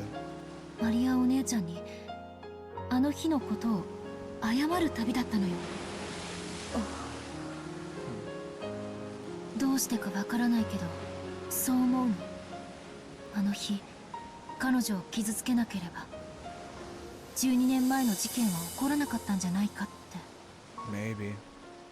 It was always Maria who first gets the letter from Beatrice. And as we saw from last scene, or last chapter, she wanted Rosa dead for tearing apart Sakatore. Maybe. そう思うの。 I have no basis for it. I don't have a clue how hurting Oni-chan could be connected with that mysterious incident several years later. But for some reason, I can't imagine that there's no connection. Which caused that incident? And the culprit is the Golden Witch Beatrice. And Beatrice was part of the Murray Sorare alliance of witches. I horribly hurt the other witch of that alliance. I hurt her with the thought that magic doesn't exist. So several years later, a crime caused by a witch occurred. In a 2-day period that couldn't be explained with anything but magic was thrust into my face thanks to that message bottle. きっと私は無関係じゃないのよ。わからない。偶然かもしれないし運命かもしれない。なぜかこの旅で私はそう思うようになったわ。根拠は？ないわ。勝手にそう思ってるだけ。日本人って面白いわね。被害者であっても自分に非があったように感じて勝手に謝り出す。家族を奪ったベアトリーチ様憎しって言うなら理解もできるけど、勝手に非を感じて謝りたくなってくるなんて本当に変わってるわ。もちろんベアトリーチェは憎いわよ。その気持ちがなければこの旅は続かないわ。でも旅にもう一つ目的を見出してもいい。 Can always be multiple purposes. 12年前の魔女に復讐する旅にさらに昔の罪を謝罪する目的を加えたっていいんだわ。六軒島に行ってあの日の暴言を詫び花を手向けることくらいはできる。いや、花よりもっといいものがあるわ。そしてその方がお姉ちゃんにはふさわしいと思う。I stood up, not minding that the sea breeze scattered my hair and concentrated my mind. I lifted my palm up to the height of my hand and imagined a vast space. エンジェ様？静かに。さあさあ、おいでなさい。我こそは魔女見習い、エンジェ・ベアトリーチェ。破門にされてはしまったけれど、かつて同じ同盟に所属し、私と遊んでくれた懐かしき家具よ。我が呼びかけに応じよ。It was hard to tell in the middle of the day, but a faint blue light gathered around the palm of my hand. Then, Sakatare's form was revived. Oh. He truly did bring back memories, that figure. His cute ears, his bright red muffler. It came off easily, so Oni-chan faithfully rewrapped it all the time, didn't she? サクタロ？ New character. Maria, Oni-chan's precious friend. Very simple, warm, and kind. His speech quirk is Uryu. Remember Maria Oni-chan used to say it a lot too. わかる？私たちがわかる？おりょおりょマモンエンジェ。 Oh. With a sleepy face as though waking up from a long slumber, Sakatore worked all around him as he spoke. お久しぶりね、サクタロウ。あなたを私の力で呼び出すのはきっとこれが初めてだわ。そして今や私にしか呼び出せない。ウリュウ Those words might have been a bit cruel. Sakatoru's face clouded over. かつての私はあなたを否定した。その私があなたを呼び出したということは、あなたの存在を私が認めたということ。いいの？僕はエンジェの世界に呼び出されてもいいの？ His eyes were a bit frightened. It was only natural. I, who had played with him like a friend before, had suddenly denied him and tried to burn him with the magic-resisting toxin. It was only natural that he was scared. 謝るわ。あの日のこと、マモンにも、そしてみんなにも。At some point, the rest of the seven sisters had gathered on deck. No, they're always there, always by my side. As long as I acknowledge that it's okay for them to be there, they'll always appear. あなたたちは確かに存在するわ。ルシファーも、レビアタンも、サタンも、ベルフェゴールも、マモンも、ベルゼブブも、アスモデウスも、そしてサクタロウも。よろしいのですか？エンジェ様はベアトリーチェ様に挑もうというお方、魔女を否定される立場にあられるお方が我らを認めてもよろしいのですか？私の世界にとって魔法が存在するかどうかは悪いけど保留させてもらうわ。私自身が魔法の存在を認めたわけじゃない。なのに我らを認めるという矛盾はどういうことです？魔法は信じる人には存在するってことよ。私が信じなくても誰かが信じたならその人の世界には魔法が存在するわ。それは私が魔法を信じたって信じなくたって何の干渉も受けない。If someone else acknowledges that magic does exist, well, you can't change that person's perspective, even if you don't believe in it, you know. いいえ、受けてはいけないのよ。その誰かは胸を張って自らの魔法を信じればいいのよ。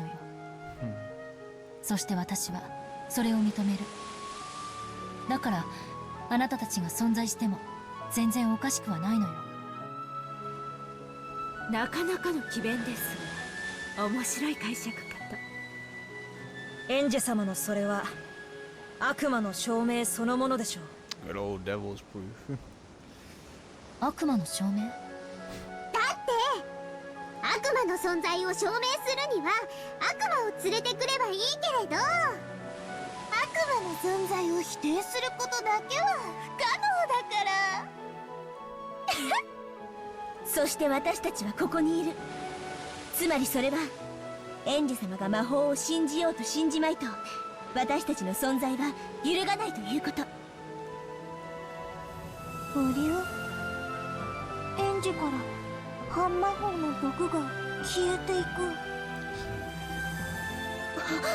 本当だわ。魔法を否定する立場なのにどうして？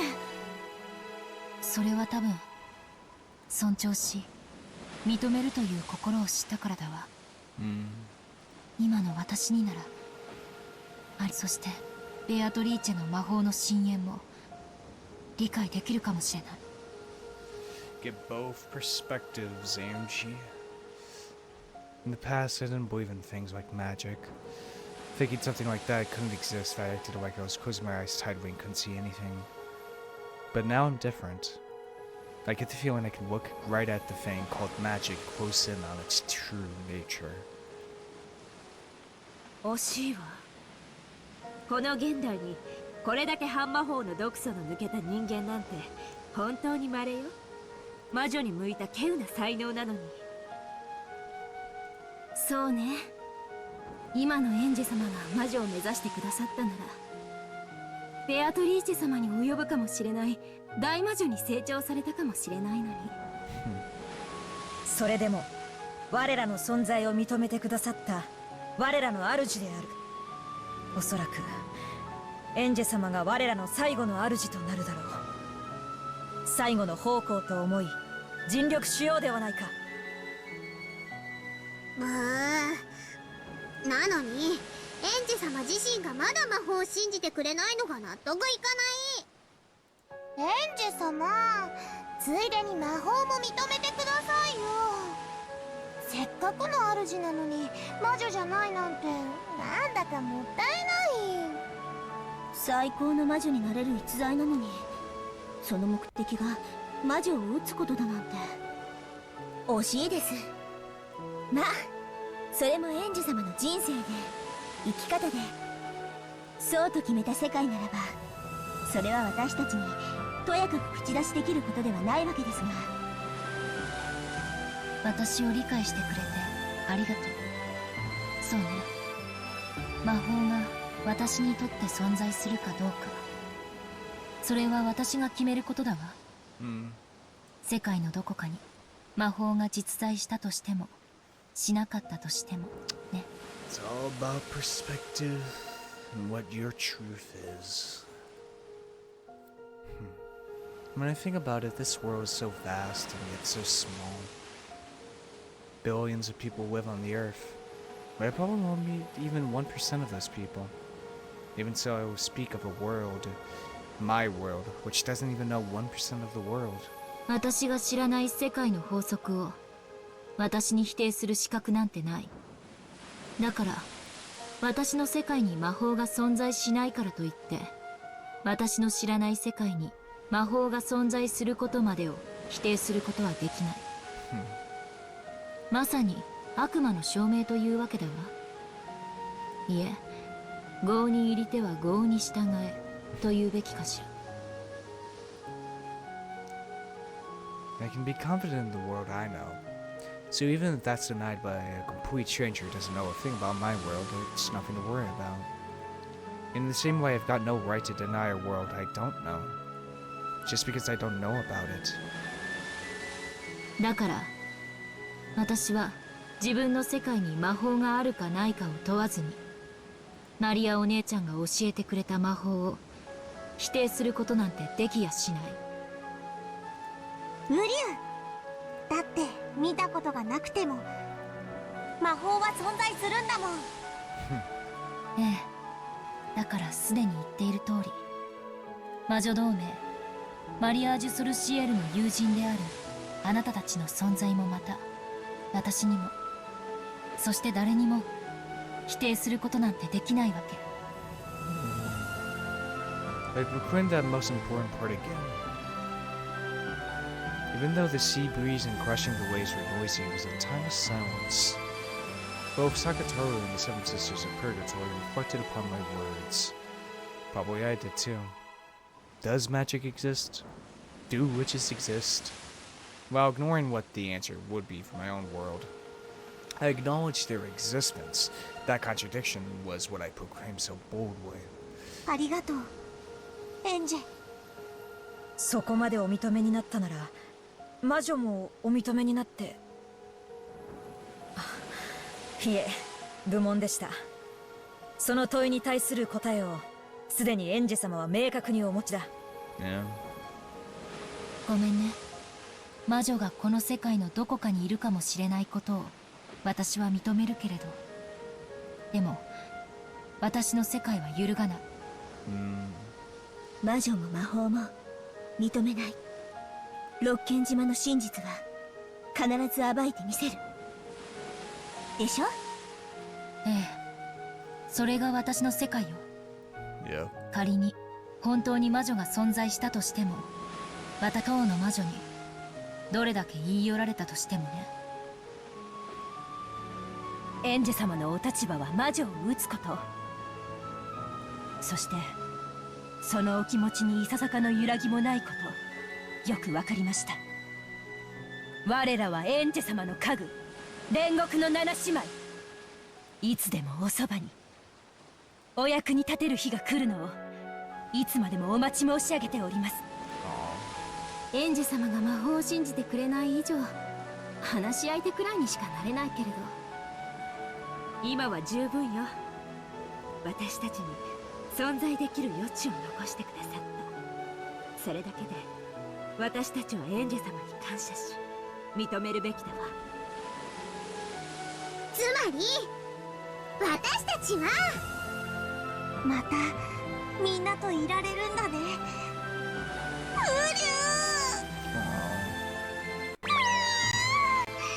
サク太郎、モフモフさせて。 When Sakatore was overcome with emotion, tears came to his eyes. The seven sisters closed in and mobbed him.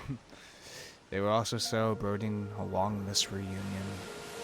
If their existence is permitted, they're definitely capable of existing here. No, even if I don't permit it, they can exist. Because I acknowledge them. They showed their reunion's joy to me as well.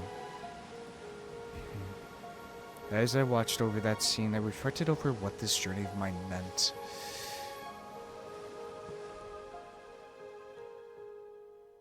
これでみんなには許してもらえたかしら。十分ですよ。私たちは家具呼び出してもらえるだけで、おそばにいることを許されるだけで嬉しいのですから。ウリュウ、エンジェ、本当にありがとう。そういえばどうして私には作太郎が呼び出せたのかしら。いいえ、逆ね。どうしてお姉ちゃんには作太郎が呼び出せなかったのかしら。 Because in Maria's heart, Sakatore was dead. Marione-chan had despaired, thinking that Sakatore had died, which meant she hadn't been able to summon him like this anymore.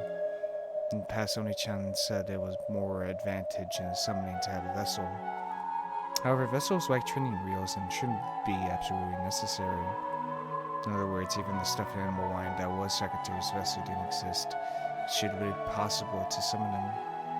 I think the reason why Maria wasn't able to summon him was because in Maria's heart, Sakatore represented Rosa's love of Maria. You know, that's why Sakatore was always saying, like, don't worry, she's just hard at work, it isn't her fault, she's just busy with something, and, you know, don't be mad at her. It's because it represented her, Rosa's love for her, and when Rosa tore it up, that love in Maria died for her mother, at least. Which is why she couldn't summon Sakatore again. It was because she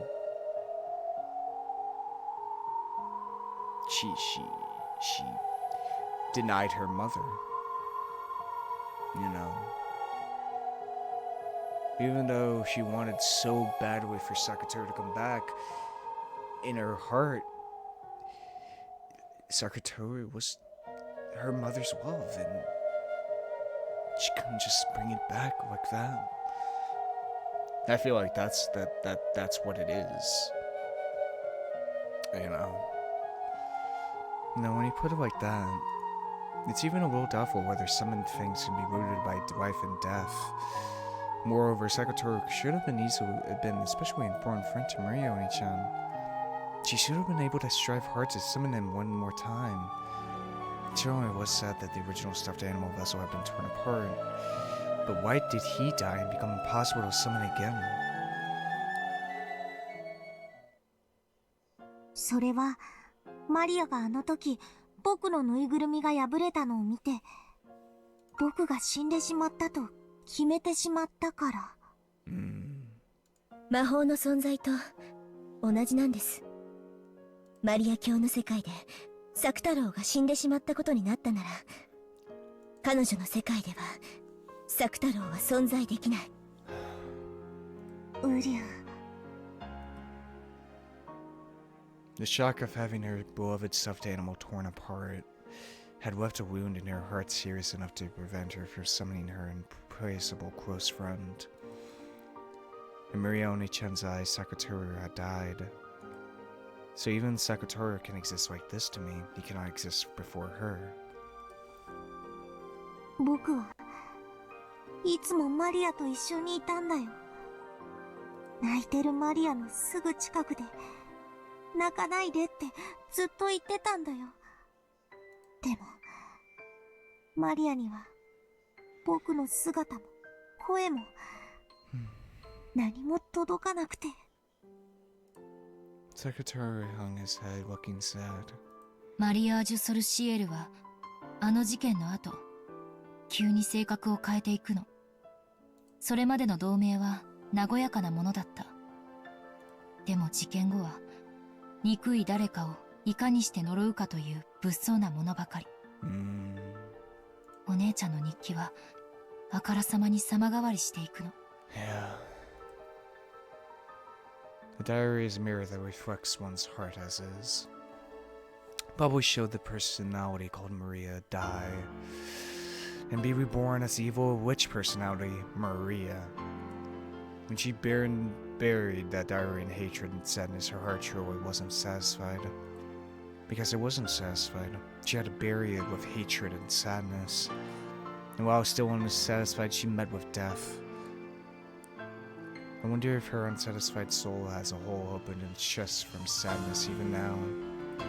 Continually wanders, dripping tears down and calling Sakatoru's name.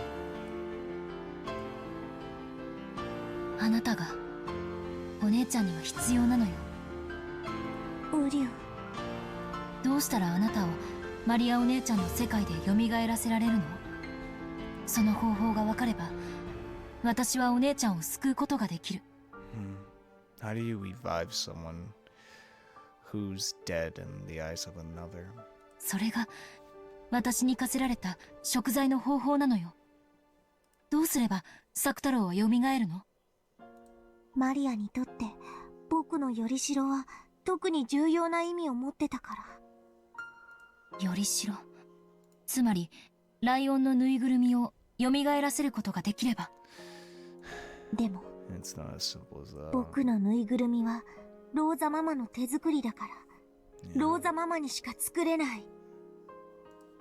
Even inside the diary, Marioni-chan had asked this of Beatrice and was refused for that reason. The magical significance of a stuffed animal being unique and handmade is very large. Then if we could make the same thing once more, but Aunt Rosa's already gone from this world. We can't make the same thing again. 同じぬいぐるみをもう一つ作ってあったとか、そういうことはないの？彼はマリア教の誕生日プレゼントのために作られた世界でたった一つのぬいぐるみ、手作りでたった一つのよりしろなんです。だから大きな魔力を秘めているんです。そして失われたらもう二度と手に入らない、蘇らない。ウリュウ、 Because she knew that, Marioni-chan watched that stuffed animal, which was unique in that world, get torn apart and despaired. Because it was the only one of its kind in the world.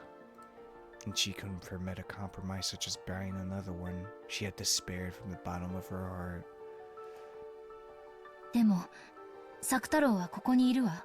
It's like watching somebody die, which is why the whole blood screens were used in Sakatoru's kind of death scene. Because Maria saw Sakatoru as a person, as he was torn apart, and as people were all unique. Once we die, that's it. よりしろなんかなくてもここにいる。私がそれを認めているから私の世界では確かに存在する。 Yeah, in your world. マリアお姉ちゃんが認めなくてもそれは否定できない。そうよね。理屈ではそうですが、同じ理屈でマリア教にそれを認めさせることもまた困難かと思います。マリア、僕は死んでないよ。ここにいるのに。ウリュウ、きっと六軒島でマリアお姉ちゃんに私は再会できると思うの。そして私は何が何でもお姉ちゃんの中のあなたを蘇らせて再会させるわ。できるの？難しいでしょうね。魔女同盟に誘われた私が意味を理解できず拒絶してしまったのと同じように、彼女もまたあなたの存在を拒絶するかもしれない。でもやるしかないわ。それが私にできる唯一の罪滅ぼしなのよ。エンジ様。六軒島で何が待つのか、そして何が起こるのか、何ができるのか、あるいは何も起こらないのかもしれないけれど、全ての始まりであるあの島こそがこの旅の終着点なのよ。私はあなたたちを連れて魔女の家具であるあなたたちの主として魔女の島へ、六軒島へ帰らなければならない。 Wow. Even though the waves of the sun had been so strong, at some point clouds had started to hang down. The spray that hit my cheek might not have all come from crashing waves. エンジェさん、軽く一雨来そうですぜ。The storm. 下へ降りた方がいいんじゃないですか？ Makusa called out to me with an expression that said, "Oh, you're still here?" When I looked up, I saw that the island's silhouette had gotten much larger. We might reach land very soon. I remember that the weather report had mentioned scattered rains. The sky wasn't dark enough for rain clouds. They'll probably be just for a short time. Even though the rain was wet enough not to be a pain, having rain start to fall as we approached the island felt like some kind of fate. It was raining on October 4th, 1986 as well. I'm approaching the Wokenjima of that day, and not just in distance. I went back down with Amakusa. He was carrying what looked like a really large and heavy golf bag. It was something Amakusa had brought back with him on the day when he split up. I didn't inquire as to its contents, but it was hard to imagine that they were anything peaceful. 中身はあえて聞かないけど重そうね。どうしてこいつらは重くてかなわないのか。Damn bazookas.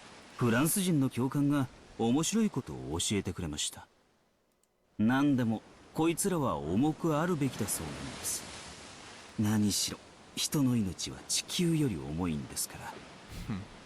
こいつらはもっと重くて叱るべきなんだとか。使う機会がないといいわね。ないといいですな。Amakusa set the golf bag like luggage down beside him.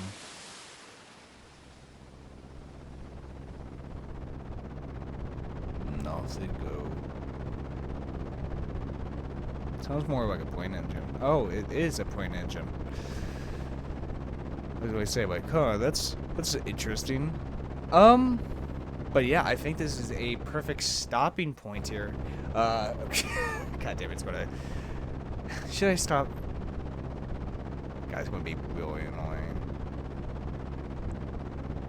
I'll keep going just a little longer so I don't have to deal with this damn airplane engine next episode. I do prepare our aircraft touch down on the one-way. Considering the weather, it couldn't have been a pleasant flight. Everything after this flight had been suspended due to weather. Oh shit. Well, let me just finish this chapter, fucking. Cutting through the drizzle as she traversed the one-way, Samadou Kasumi entered the lobby with 2 black suits as guards. The 4 black suits who had been waiting inside the lobby stood up and respectfully lowered their heads in salute. お疲れ様です。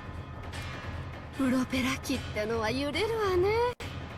二度と乗りたくないわ。お車を用意しております。どうぞこちらへ。Oh shit. They got into 2 luxury cars that had been rented. エンジェは六軒島へ向かうはずよ。無人島とは実に都合がいいわね。お道具は用意できてるんでしょうね。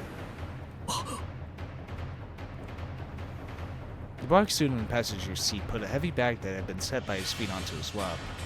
Opened the catch with a click and showed Katsumi what was inside.